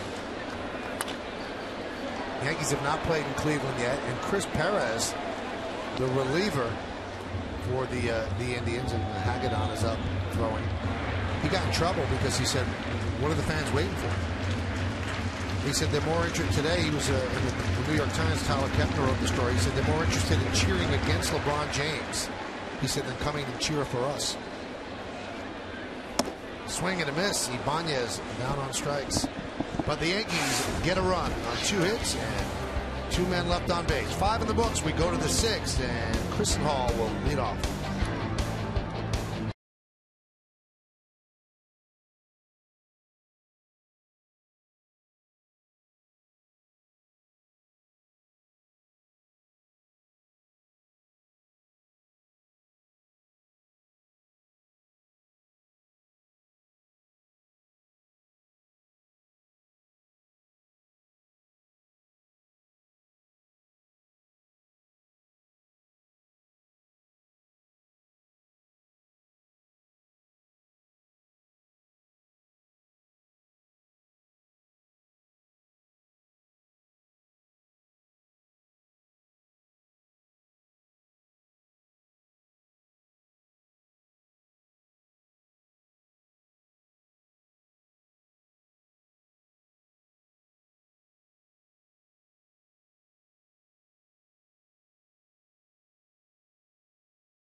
In Queens, the New York Yankees showed up at the home of Jorge Munoz, who is the angel of Queens. And they brought food, and they started to prepare food. Why? Because Jorge Munoz, for the last 20 years, has been preparing food for homeless people in Queens and delivering it at his cost and giving it to them, people that are waiting for day work or things like that. And the Yankees came and did the same thing for him, and they donated $10,000 to what he tries to do. He is the angel of Queens, and on top of that, Mr. Munoz has also just lost his job as a bus driver, and he's been spending his unemployment money in order to bring food to homeless people. So the angel of Queens indeed, and the second day of Hope Week, the Yankees go and they honor Jorge Munoz, who also threw out the first pitch today. And the Yankees continue to do great work here in the 4th year of Hope Week. They touch people that some have been forgetting, and the Yankees don't forget them, and the players come out in force. They were all there early this morning, and it's just a wonderful thing that this organization continues to do.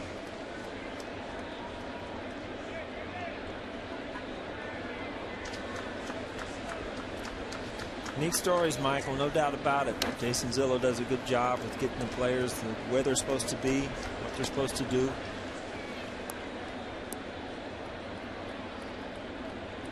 And the one thing that I've always been amazed at, you know, players play at night, and the last thing they want to do is get up in the morning and do stuff, but players sign up for this stuff. They want to do it. A lot of them want to do it more than once, twice. They try to do it. So many of them. And it's not like Jason Zillo has to pull teeth to get them there. They really volunteer. Robinson Cano was part of the group today, Hiroki Kuroda, and also saw Boone Logan there, Curtis Granderson. Popped up, and Chisenhall is retired by Jeter. I think sometimes players forget how much they can mean to people, and that is Mr. Munoz with Gene Afterman of the Yankees, and he threw out the first pitch and did a pretty good job too. Beautiful job. So he is honored for the wonderful giving work that he does every single day, and I know it meant a lot to him and to the homeless people that he feeds every single evening. Here's Shin-Soo Choo. 1-0.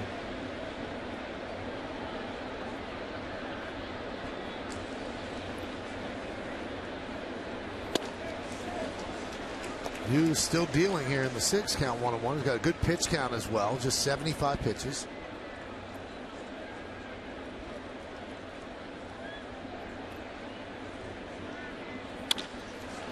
And there's a base hit for Chu. talk about fractions of an inch. I mean, that was supposed to be that ball on the inside corner. You know, you miss by a couple inches. It just allows the left-hander to get the bat through. You see that just ends up over the middle of the plate. Who's not going to miss it? As we move along here, you'll take a look at the out-of-town scoreboard on the bottom of your screen. It's brought to you by Dunkin' Donuts. America runs on Dunkin'.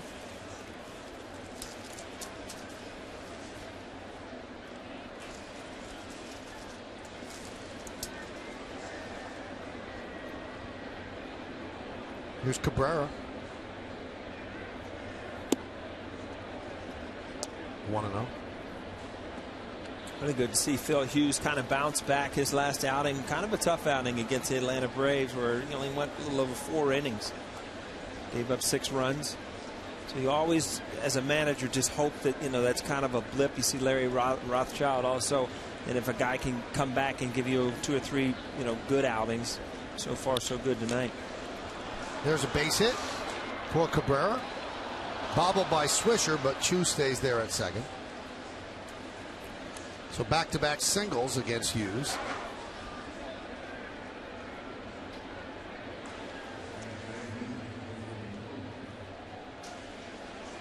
This performance in stark contrast to last week against the Atlanta Braves. 4 1/3, 6 hits, 6 runs. Didn't walk about it, struck out 5, but allowed 4 home runs. In fact, there were 8 home runs hit in that game. Yeah, it was a hot day here in New York, and the ball was flying out of here.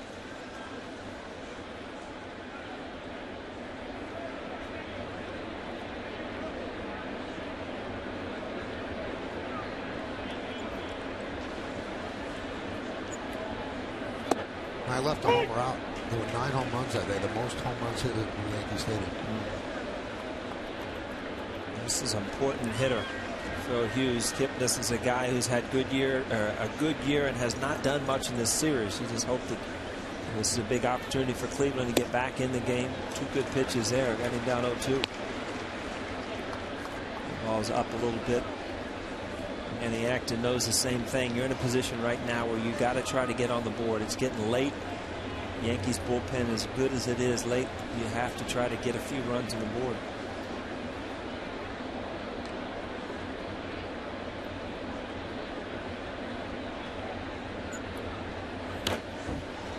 Foul back, count 1-2. Kipnis has flied out to right and struck out, so he's 0 for 2.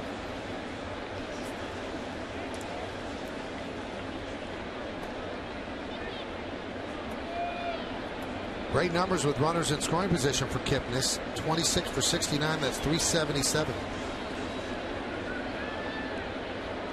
Overall 272. But he strikes out swinging. Yeah, I tell you what, that's really the first kind of changed the angle of the break there. He's been throwing that curveball up and down, and you see this one kind of is a curling effect, and that's a tough pitch for, you see that knuckle up. It's a good break on it, but a tough pitch for lefties to lay off of. Left-hand hitters generally love that low and in pitch.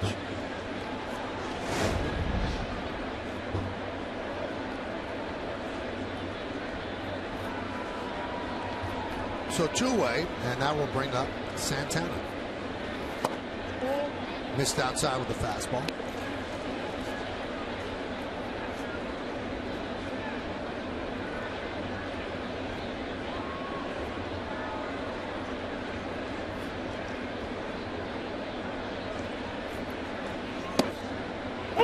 Nice breaking ball. There's the other breaking ball. That's the straight up and straight down, and now it seems like Phil Hughes has everything. He's got his fastball, and he's also got 2 curveballs that he's using right now.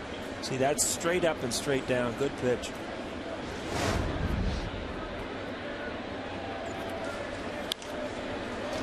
Popped up. Now make the seats behind the plate. Just got that ball in enough. That's kind of a dangerous pitch right there. You know, inside, right on the inside corner. If that ball leaks out over the plate at all, comes a good pitch, but he just got it in enough. Santana really, with 2 strikes, taking a big hack at that one.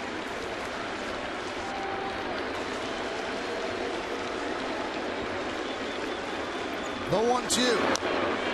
Tied him up. Still 1-2.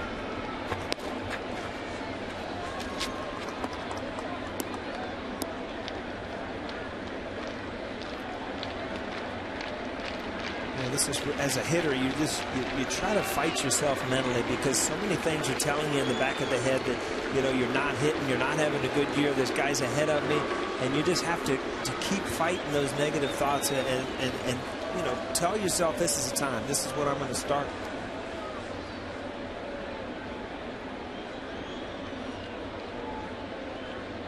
Follow the Yankees with the MLB.com at Bat12 app for your iPhone, iPad, Android, and Windows Mobile.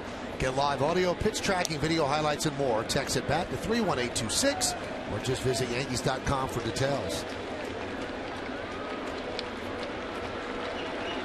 2 on, 1-2 count, 2 outs. Foul back. A lot of times you'll say that, this guy's really battling, he's fouling off pitches, but there are times where the last couple pitches were pretty good pitches to hit. And as a hitter, you look back at this at bat and think, I had a lot of pitches to hit here, and I just didn't do a lot with them.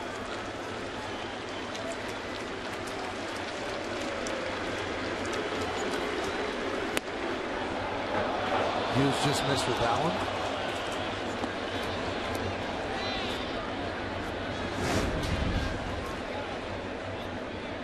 Pitch, try to, Santana was in that swing mode, swinging at everything. Good pitch to run it up over the pitch you can handle, but he took it. Swing and a miss. So Hughes gets out of trouble. He strikes out the number 3 hitter, and he strikes out the cleanup hitter to get out of trouble. We'll go to the bottom of the 6th. Dwayne Wise will lead off. Beautiful breaking ball.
Every weeknight starting at 5 with a full hour of Everybody Loves Raymond, then a King of Queens doubleheader at 6 and 7:30, plus back-to-back episodes of How I Met Your Mother at 6:30 and 7. So don't miss a second of the big laughs every weeknight on My 9. Now between innings, they just showed the 2001 World Series, Game 5, when the crowd was serenading Paul O'Neill by chanting his name. And I remember I had goosebumps when it happened. Could you have allowed yourself, because you were right in the middle of a game that you were losing, to enjoy that moment? Much more now when you look back, and much more that night at the end of the night. Fly ball left field. Damon is there to retire Wise. Because we came back and won the game. It was unbelievable. It was one of the best games I've ever played in, and I didn't do much in it, but then you appreciate what these fans in New York do, and at the time it takes a while to figure out what they're saying, but when it all sinks in after the game, after you come back and the home runs, I could go on all night about this. It was a special night, no doubt about it. Here's Chris Stewart. We saw the highs on the screen tonight. We saw the lows last night when we got stiffed on our milkshake. That's right. The highs and the lows of Yankee Stadium. But you just got the highs and you got the milkshake. So today's a really high. Doubled up. Double high.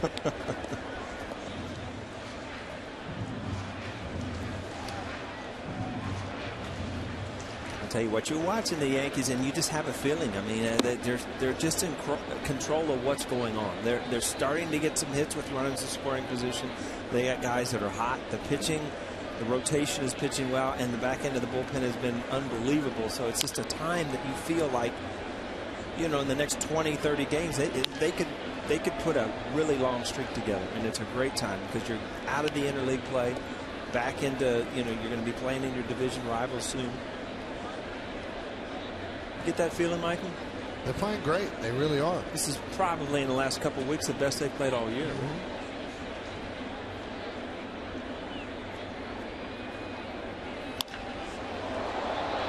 Chris Stewart is making the most of his time. He has 2 hits tonight.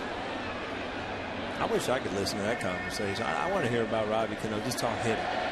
Because he flat out is just one of the most graceful, best hitters in the league.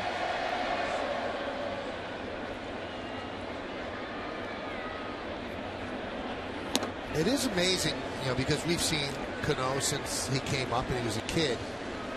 But in baseball, you do kind of pay it forward. You know, he used to be on the receiving end of those conversations. And Wise isn't a young player, but Robbie now is assuming more of a leadership role with this team. And he'll talk to youngsters, and he works hard. And when he first got here, it was Alex Rodriguez who forced him to come out early and work hard. Robinson and Melky Cabrera. And you can see now, that's what he does, and I think that's great. That's what happens if you're a player who gets it. You know, somebody help you, you're going to help them. If you think about it, I mean, 5, 6 years ago, if you ask who you wanted up at the plate with 2 outs in the bottom of the ninth in a tying run, this guy stepping to the plate would be at the top of your list. Alex Rodriguez would be at the top of your list. Now, I mean, you're looking at Robbie Cano. Those are the situations you want your best all-around hitter to be in. And let's face it, Robbie's probably your best all-around hitter. You know, there's guys that might have a little bit more power. There are guys that might have a little bit more speed. But his true natural swing, he is the best hitter in the Yankee lineup right now. One of the best hitters in baseball. Yep. The 1-0. Grounded to third. And a 1-2-3 inning for Masterson, who threw 114 pitches. That is his new season high. Going to take it to the 7th inning. Brantley, Damon, and Kochman coming up.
Brought to you by Chrysler, imported from Detroit. Chu with a single. Cabrera with a single. Johnny Damon also had a single, and Hanahan and Chisenhall had singles. So 5 singles against Phil Hughes, and they have not been able to get a run across. So the Yankees lead 4-0 as we go to the 7th inning on the Acura scoreboard. Acura advance. Nice breaking ball as Brantley showed bunt.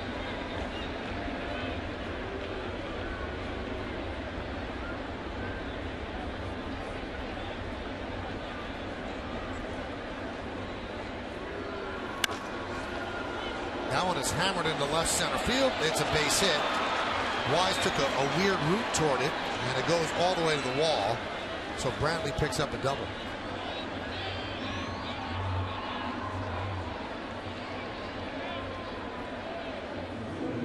First extra base hit for the Indians. Michael, you said he took a weird rip. This ball was hit hard. Brett Wise has such good speed. He took an angle straight to the ball, where a lot of guys right off the bat know they can't get to this ball. He took a straight angle thinking he could get to it.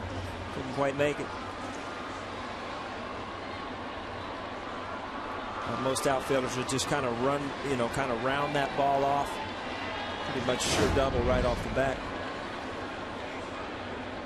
So Brantley's on second. That'll bring up Damon.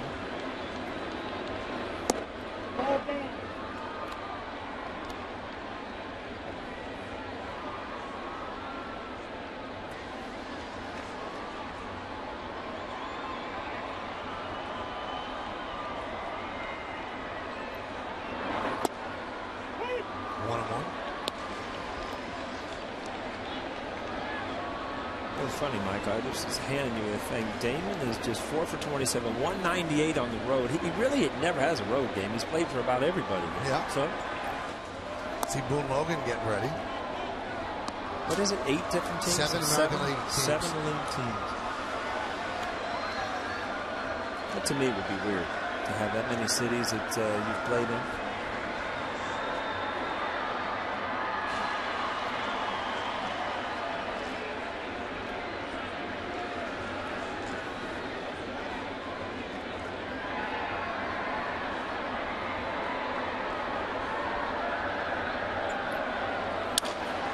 Sounded like a broken bat. Ground ball to Teixeira. He'll step on the bag. Moving to third is Brantley.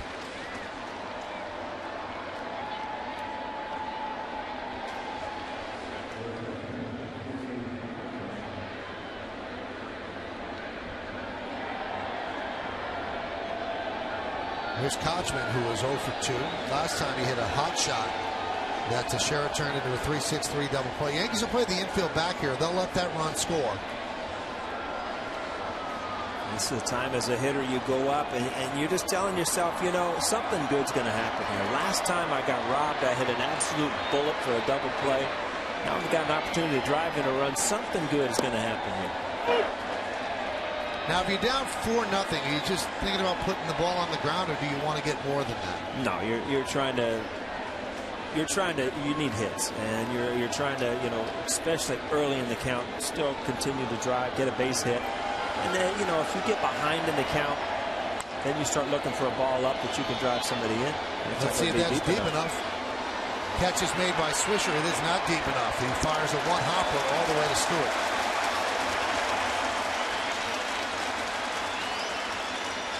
A little self-talk that he had right before that something good just did not happen, and those are the frustrating at-bats. And Casey Kochman's a good, solid player. Great defensive, had a good year offensively last year.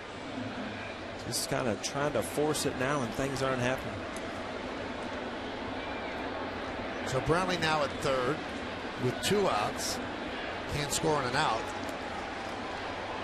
And Maniac to trying to figure out, how do I jumpstart this offense? Hanahan 1 for 2.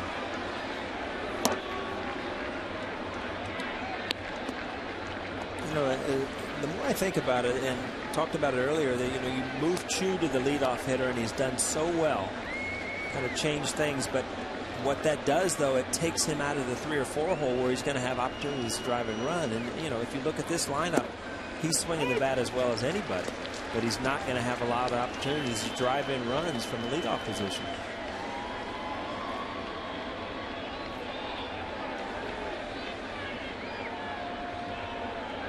An infamous 100th pitch, Mike. 1-1. It's a good one, too.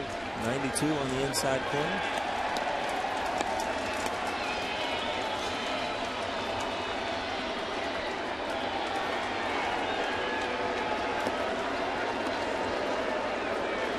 How it breaks down per inning. The 6th inning was his toughest with 24 pitches, but he worked out of it by striking out Kipnis and Santana. Now he's trying to work out of a 7th inning jam. 1-2. Popped up. Long run for Wise. Oh, my. And he makes the play.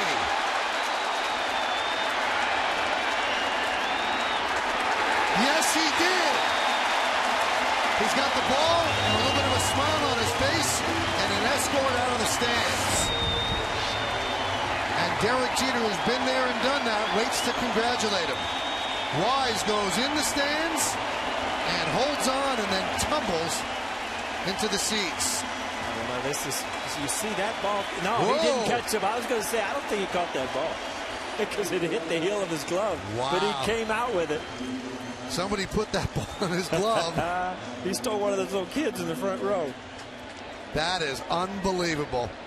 Phil Hughes, it's an out to him. So we're going to stay right here for the 7th inning stretch and honor America.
This is a group effort out of here. You see an unbelievable effort.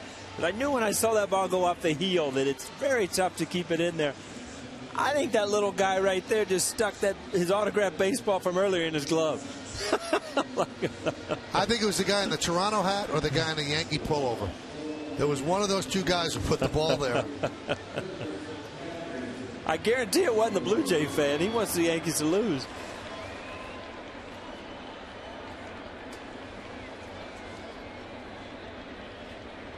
I think it's the guy in the Yankee shirt. And there's a strike to Granderson. On the Acura scoreboard, it's 4-0 Yankees. Well, Michael, we got 43,006 people here tonight, and 6 of them helped make that catch. Huh? Well, one definitely did. We just don't know which one.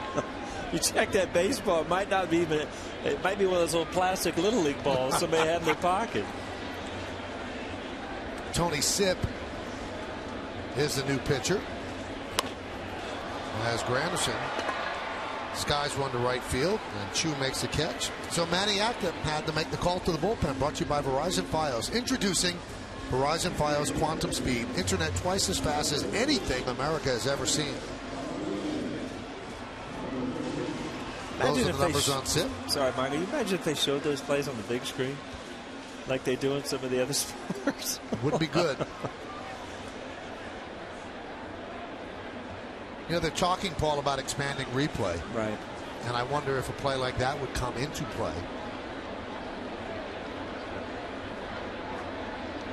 Are you for it or against it? Well, I think the home run thing that they have in now is smart. It's good. But are you ever going to have perfection in the game of baseball with the strike ball and the close plays? And the only reason you see these things are because of the slow motion and the great replays and shots that you get here on television. But really, isn't that kind of what's fun about baseball? Is the getting on the umpires at times. I mean, it's been going on since the beginning of the game.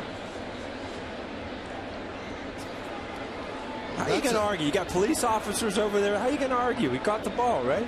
Well, you know what's weird? Did you see that? The guy in the red shirt picked up the ball.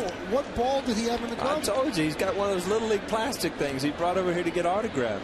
Because the guy picked up the ball, and that was not the ball in the glove. Wow. Tony Sipp went out there, picked up the ball that they left on there, and probably looked at it like, what is this? That one's deep to left. There it goes. See ya into the second deck. A long home run for Alex Rodriguez. It's 5-0 Yankees.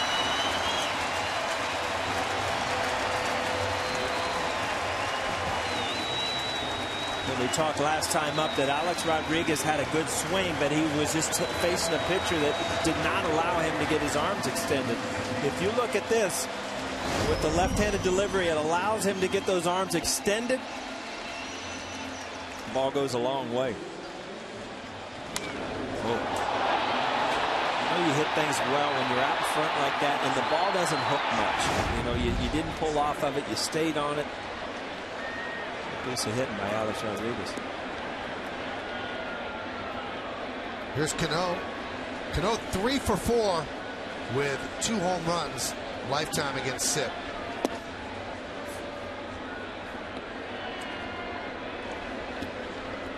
You go back, Michael, we talk about it over and over again, and Masterson, did he have great control? No. But could he have been in a 1-0 game? Yeah, because he could have been out of that inning where he gave up 3. He battled. He kept New York Yankees in the ballpark, which most guys have not been able to do recently. Kochman fields that one and beats Cano to the bag for the second out. So the Yankees do have 1 home run. Say they 116 on the season. And for Alex, his 13th of the year.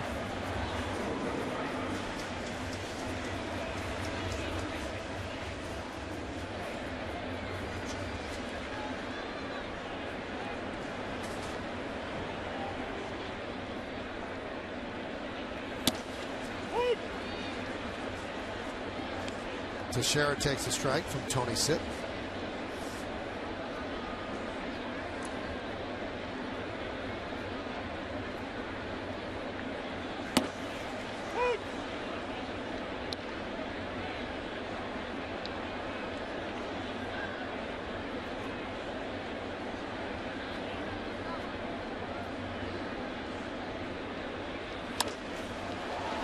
High fly ball center field. And Teixeira flies out for the final out of the 7th. But the Yankees get a run, and they get it in a loud way. Alex Rodriguez just crushes one into the second deck in left field. We go to the 8th, 5-0 Yankees.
against Phil Hughes, and that ball is popped up and out of play.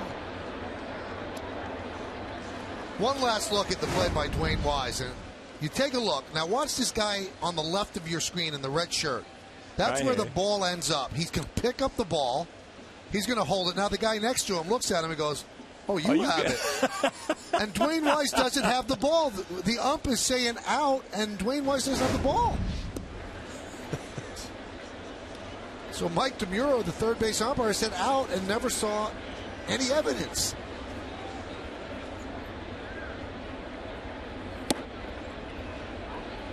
Oh well.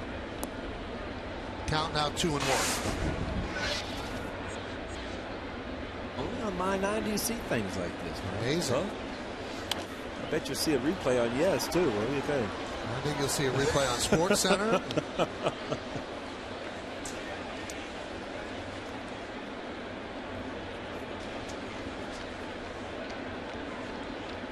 So Russ Salzberg will talk about it.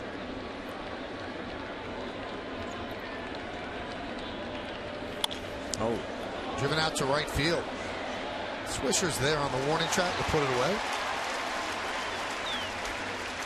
Again, Phil Hughes, last couple innings, is starting to just miss a little bit with his fastball, but still complete control of this game. It's as good as he's been all year, Mike. As we move along here in the game, bottom of the screen, you'll see the out-of-town scoreboard brought to you by the Dodge Get Into Innovation event. It's going on now. Innovation few can match, but everyone can own. You know, it seems like Joe Girardi the last few days is getting to that point where he's actually trying to get his starting pitchers, if they've got good stuff, to get to that 110, 115 pitch limit. Did it last night with Kuroda. Tonight he's doing it with Phil Hughes.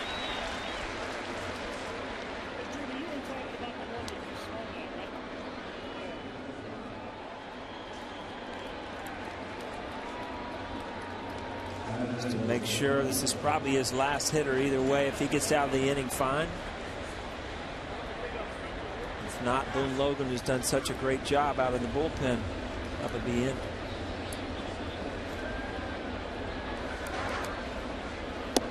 Good curveball.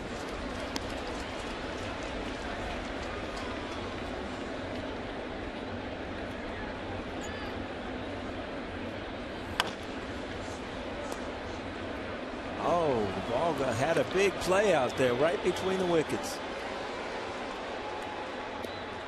Now he's got to go home and explain how he got a bad hop. You know that? You got to go in the clubhouse. Look at this. Get down. Up. Didn't quite get the glove down.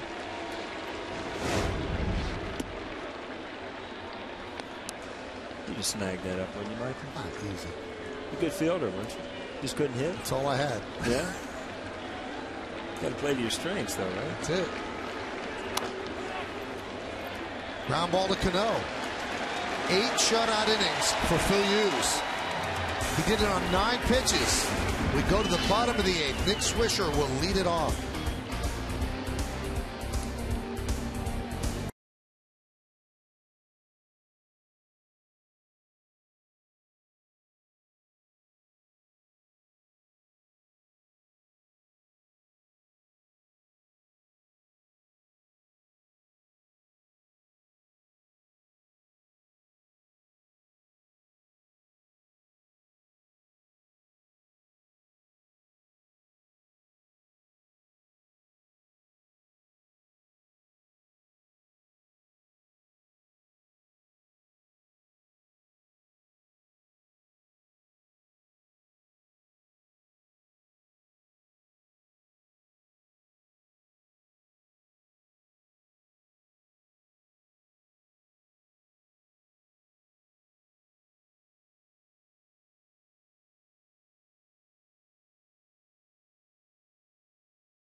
game box score brought to you by Chrysler, imported from Detroit. Everybody is in the party except for Ibanez. Teixeira has a sac fly and a walk. He hasn't gotten a hit. Ibanez is 0 for 3, but 2 hits for Stewart. Wise with a hit. Swisher, a home run for Alex Rodriguez. Cano picked up a hit. 2 RBIs on a bases-loaded single by Curtis Granderson. And even Derek Jeter picked up a birthday hit. Moments ago, between innings, Jack Hanahan talking things over with the third base umpire, Mike DeMuro, and he's saying they didn't have the ball. Hanahan's the guy who hit that long fly ball into foul territory that Wise was ruled as catching, and Hanahan is fired up and he gets tossed out. Obviously, between innings, he had seen a replay that showed that it was not an out.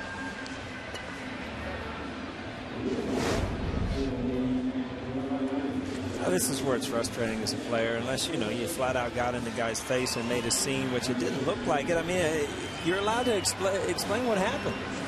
And umpires, if they don't want to listen to you, the next thing you know, you're walking to the clubhouse.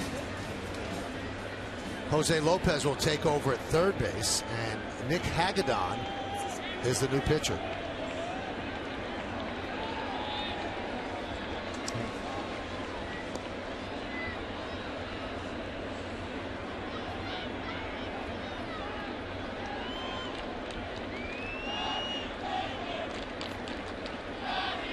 Now, if you're on the Yankee side, you find humor in that play. But if you're the Indians in the middle of a long road trip, you haven't been able to score, there's an opportunity to score, and you hit the fly ball, and it's caught or not caught, and you see the replay, of course you're going to get angry.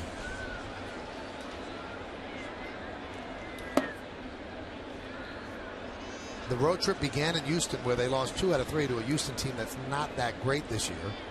Then 3 here in New York, and then 4 in Baltimore. So a 10-game trip. Well, the Cleveland Indians, we kind of bragged last night on how they've been outscored all year, and they're still over 500. But I tell you one thing: if they don't figure out how to score some runs, you're going to go through a long losing streak. You're not just going to go through a couple series. You're going to, you got a chance tomorrow to come out if things don't change tonight to get swept here in New York, and then you're going to go into Baltimore, who's a good baseball team at home.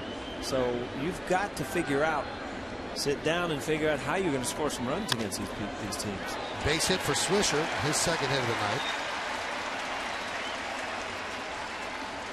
After the game, his comeback's a thrill for Yankees fans. Tonight, why Andy Pettitte says he's a completely different pitcher now, and then he first came up in the big leagues on the Verizon Fios game wrap-up tonight on the 10 o'clock news on My 9. I might have to watch that. You were here when Pettitte came up. Yeah. I've talked to him a couple times. I never flat out said, hey, why'd you come back? So I might have to tune into that. There'll be a southern drawl in that interview also. In all likelihood. Andrew Jones is going to pinch hit for Raul Ibanez. Now, getting back to the Indians, they're a team that's over 500, but they've been outscored by the opposition. And that's rare, to be a winning team and get outscored by the opposition. It happens sometimes with good teams. Last year it happened with the Arizona Diamondbacks, Paul, and they ended up going to the playoffs. But it doesn't happen too often. So they don't blow people out. They might get blown out every now and then, and the games they win are close because the back of their bullpen is probably the strength of the team. 2-0.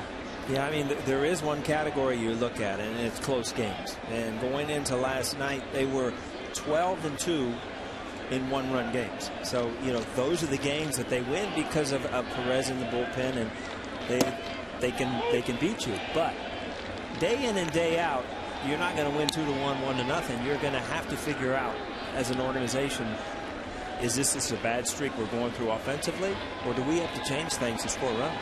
And they're going to have to cross their fingers and hope that Hafner gets back and Sizemore gets back. That one is laced down the right field line. It is a base hit. Bounces up against the wall. Swisher rounds third. They'll hold him right there. And Andrew Jones is held to a single. Why? Because Chu has an unbelievable arm out there and right. And I tell you what, in a close game right there, I mean, Chu, that ball has to be thrown to the first baseman. The second baseman's over at the cutoff, because you can also, as a third base coach, take that extra run because he's thrown to the wrong base. But you're right, Michael. He has a tremendous arm.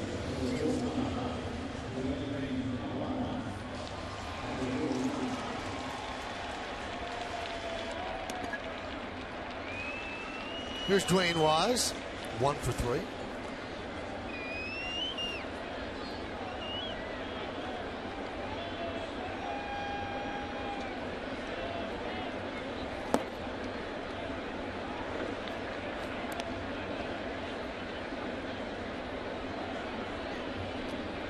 This is a bat right here with Dwayne Wise because the dictation of the game.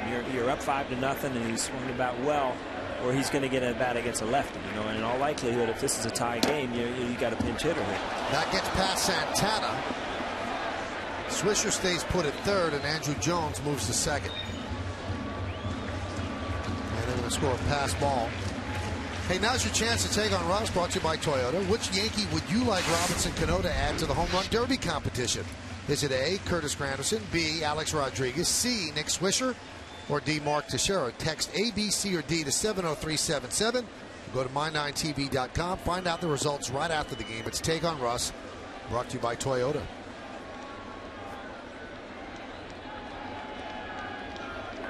So second and third, nobody out.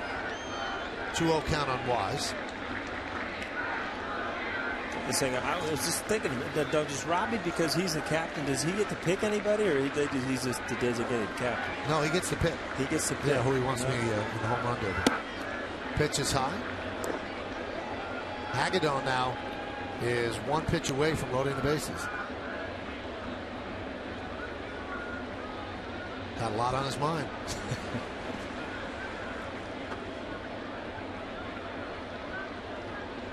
And the lefty deals the 3-0 strike. Justin Masterson started, then Tony Sipp, and now Nick Hagedorn.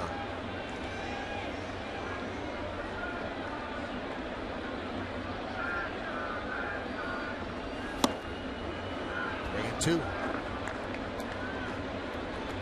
Speaking of that home run derby, you see Corey Wade warming up in the bullpen. Michael, you remember in the old days how if you hit a ball in Kansas City where the All-Star game will be played, up in the water in the fountains, it was an absolute bomb. I guarantee balls will be banging off those fountains, over the fountains, everything in that home run derby. Foul tip into the glove of Santana, so Wise goes down on strikes.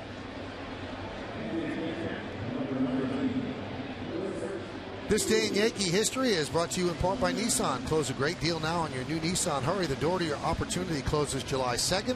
We go back to 1939. The New York Yankees play their first night game in team history.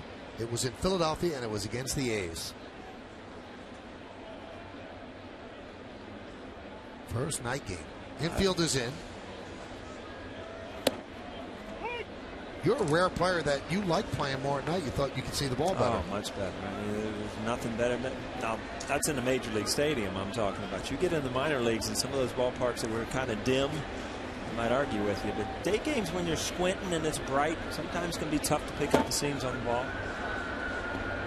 Something about playing at night that was always cool. Even from Little League, if you got to play under the lights, it was something special. I remember going to Wrigley Field that first year that they had lights, and you know, they just weren't as good at that point, and it took a while to get everything right.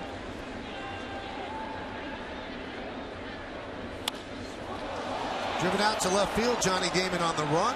He'll make the catch. Tagging is Swisher. He will score easily. It's a sac fly for Stewart, and the Yankees are up 6-0. Second ribby for Stewart. Yeah, I was just going to say, I mean, Joe Girardi was so, you know, just fortunate to put Wise in there, and he's had a couple of good nights. Well, Stewart's in the same boat.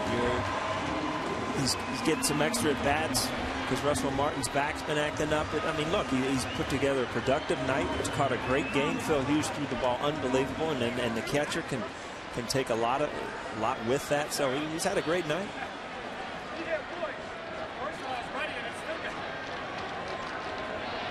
Here's Derek Jeter. He is 1 for 4. He singled off the leg of Masterson. That was in the second. Looking back at Phil Hughes, I mean, probably the best I've seen him throw this year, and it all started from the first inning where he had really good command of that fastball in on lefties. He used his curveball a lot, and basically didn't throw his changeup much. And I remember actually seeing one, and it wasn't for a strike. So he got through this lineup by just fastball in and out and a good curveball. Hagedorn deals a strike, 1-1.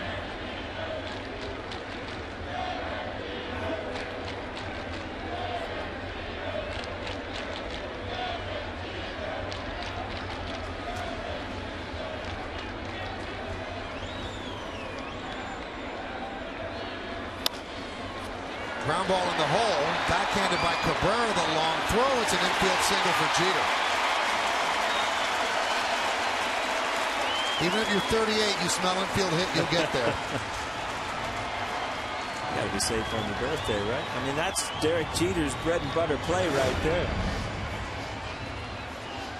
See, he took that extra step. I mean, Derek's got good enough speed anyway, but Derek usually has one step and he's in the air, where you saw Cabrera take that extra step. No chance. Derek still gets down the line pretty well.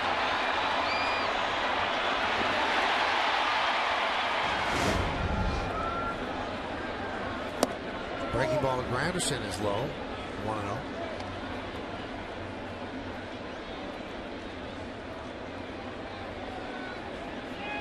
Derek's been playing a lot lately.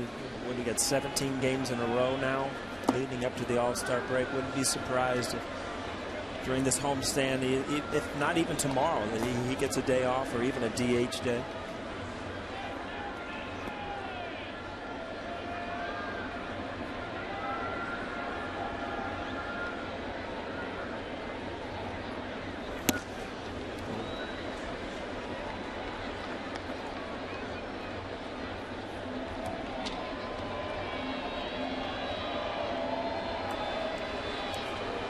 I figured out, you know what our DH day is up here, Michael? What's that? When Outliers in the booth, because he talks and we just kind of listen.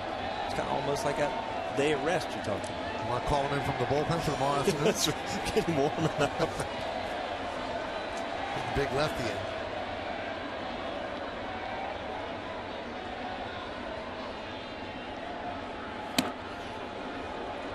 Hagedorn throws hard, 95-96. Not exactly sure where it's going each time.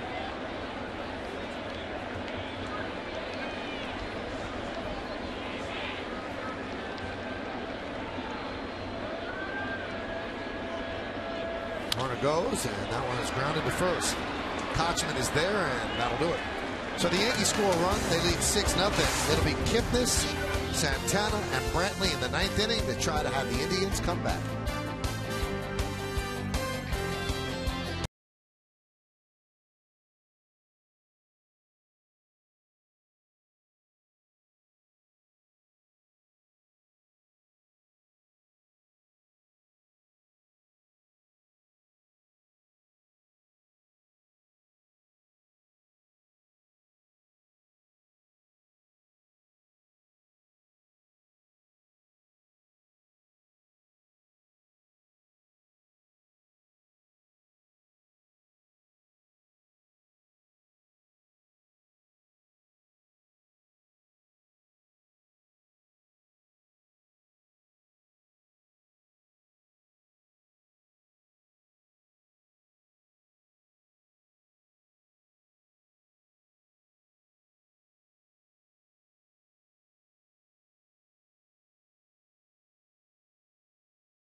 In part by Dunkin' Donuts. America runs on Dunkin'. Prudential, bring your challenges. And by Nissan. Close a great deal now on your new Nissan. Hurry, the door to your opportunity closes July 2nd. Come on, we didn't get all upset and nervous when you read those things. Huh? I'm not sure. She should. You see the line score 3 in the second for the Yankees, then 1 in the fifth, and 1 in the seventh, and 1 in the eighth, and that all adds up to 6-0 Yankees. New pitcher Phil Hughes. Let's go over what he did as Corey Wade comes in. Phil Hughes was impressive today. You know what? Like I said, it's the best I've seen him this year, and it started from the first inning, from his command of his fastball, and he basically was a two-pitch pitcher, a fastball in and out, and a good curveball. And I think he's a much better pitcher when he's getting away from throwing that cutter. He doesn't miss with it, and his fastball has much better velocity and better control. All right, so 3, 4, and 5 in the Indians order, starting with Jason Kipnis, who's 0 for 3.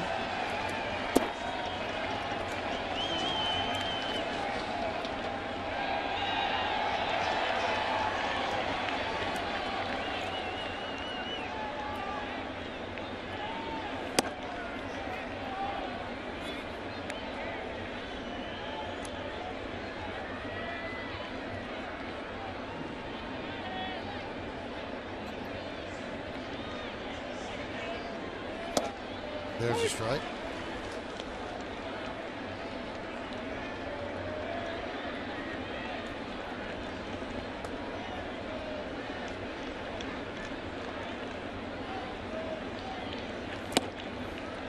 Count 3 and 1.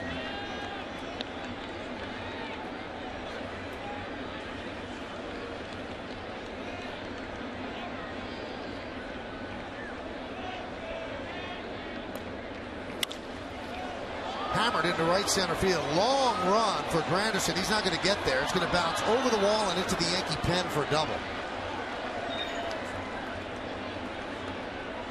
You know, it's funny, Michael, because a lot of times I would look back on games and think, is the team just not hitting, or was the pitcher that good? But then all of a sudden, right when you go to the bullpen, when guys start driving balls out in the gap and they're getting good swings, that to me tells me that Phil Hughes was really good tonight.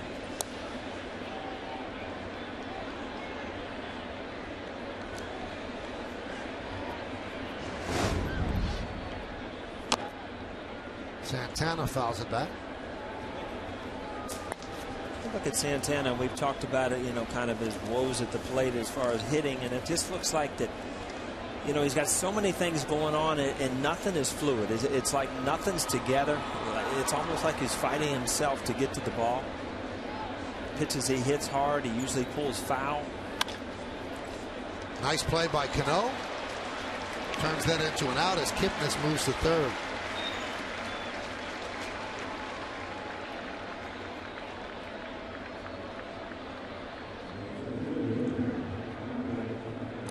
I think what we're seeing of late is that Corey Wade is becoming a little bit more hittable. He was used a lot with all the injuries in the Yankee bullpen, and the last couple of weeks when he comes in, he's not as automatic as he has been.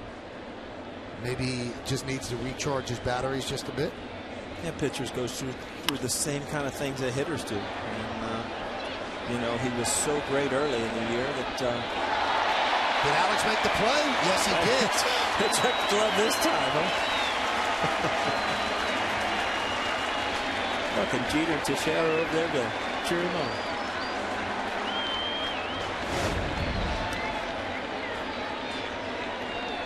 Pretty good catch. You got to hope that he didn't hit his left knee against the tarp. With an over-the-shoulder basket catch. You know, you're so used to catching everything in front of you. Fly balls, line drives, everything. And much easier call there. That, you know, that play over your shoulder, Derek Jeter makes it as well as anybody because he practices it. That is so unnatural. It makes it a tough play for a third baseman. Just saw Alex there say ouch. And again, I don't know if that ouch was because his left knee hit against the edge of the tarp.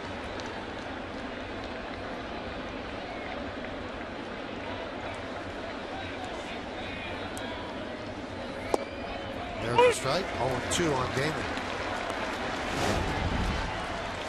Watch his knee here, Paul. I don't know if that's padded or if that's the metal end, but he seems like he's okay. But keep an eye on that. The 0-2. Ooh.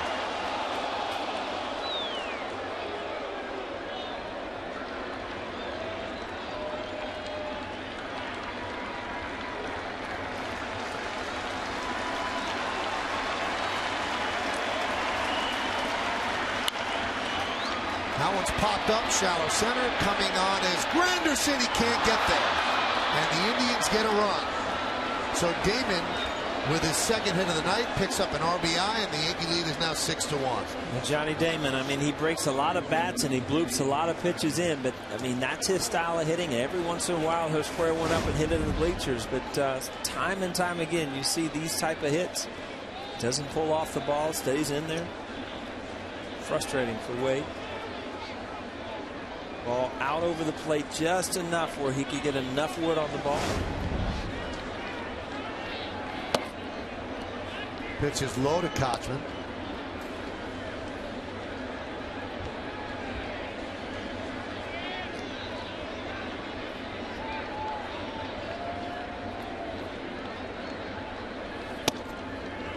Clips the inside corner, 1-1.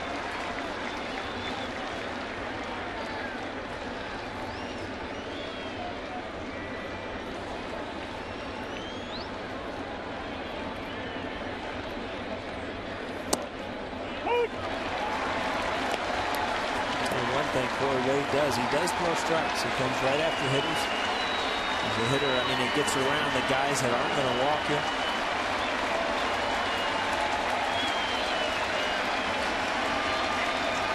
The 1-2. Gets away from Stewart, 2-2.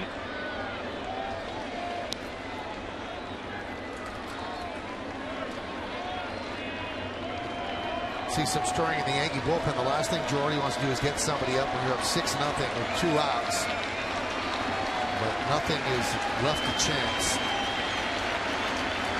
Nobody's warming at this point. The 2-2. And they move it. Nope. Just got a piece and Stewart could not hold on.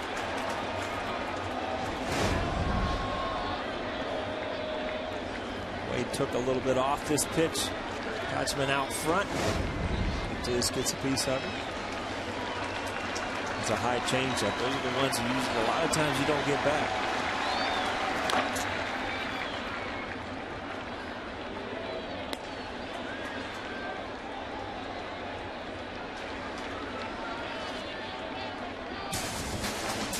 After the game, has come back to thrill for Yankee fans tonight. Why Andy Pettitte says he's a completely different pitcher now than when he first came up to the big leagues. On the Verizon Fios game wrap-up tonight on the 10 o'clock news on My 9. Base hit there for Kochman as Damon will coast into third.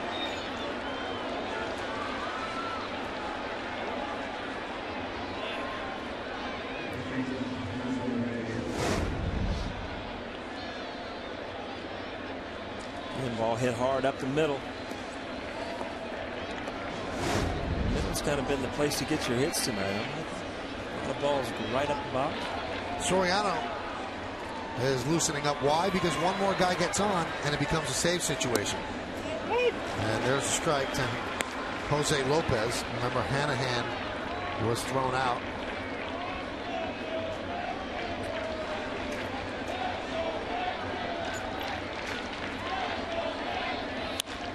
That one is drilled deep to left field. Wise back on the track at the wall. See ya. A 3-run home run for Lopez, and now it's 6-4 Yanks.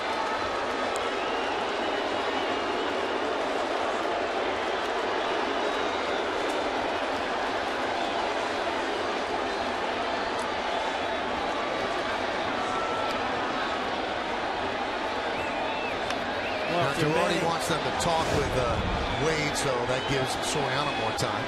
If you're any actor, you're glad to see some runs put up, but you just wonder if you can turn this into tomorrow, and it's a good thing to go into the locker room knowing that your team just didn't roll over.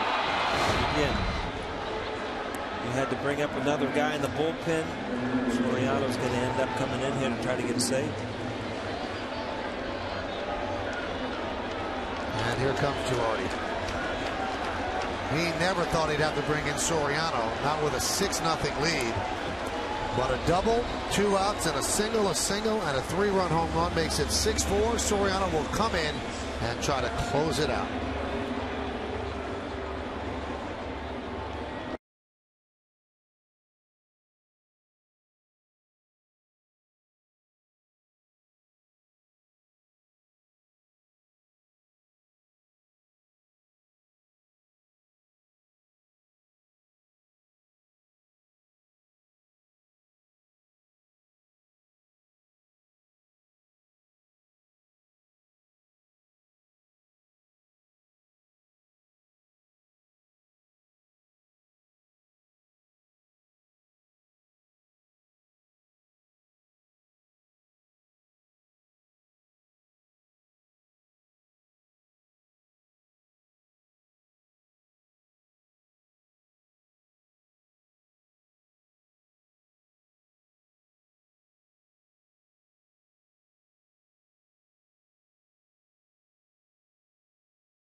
the 8th inning, and then in his first and only at bat, hits a 3-run home run to knock out Corey Wade and force the Yankees to bring in Soriano. And Soriano really has been very good. 15 out of 16 in save opportunities, 2-0, 1.65. Paul, all of his numbers are very good. Yeah, and you couldn't ask for anything more. Everybody just held their breath when the great Mariano Rivera went down, and all of a sudden Soriano, it's not an uncomfortable situation for him. He's been a closer in the past, and he's stepped right into this role, and he's done a great job. So here's Chisenhall, 1 for 3 against Hughes.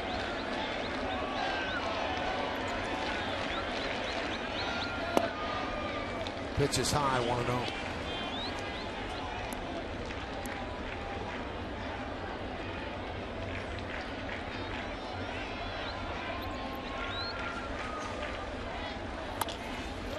That should do it. 2 pitches, 1 save for Soriano as the Yankees win 6-4.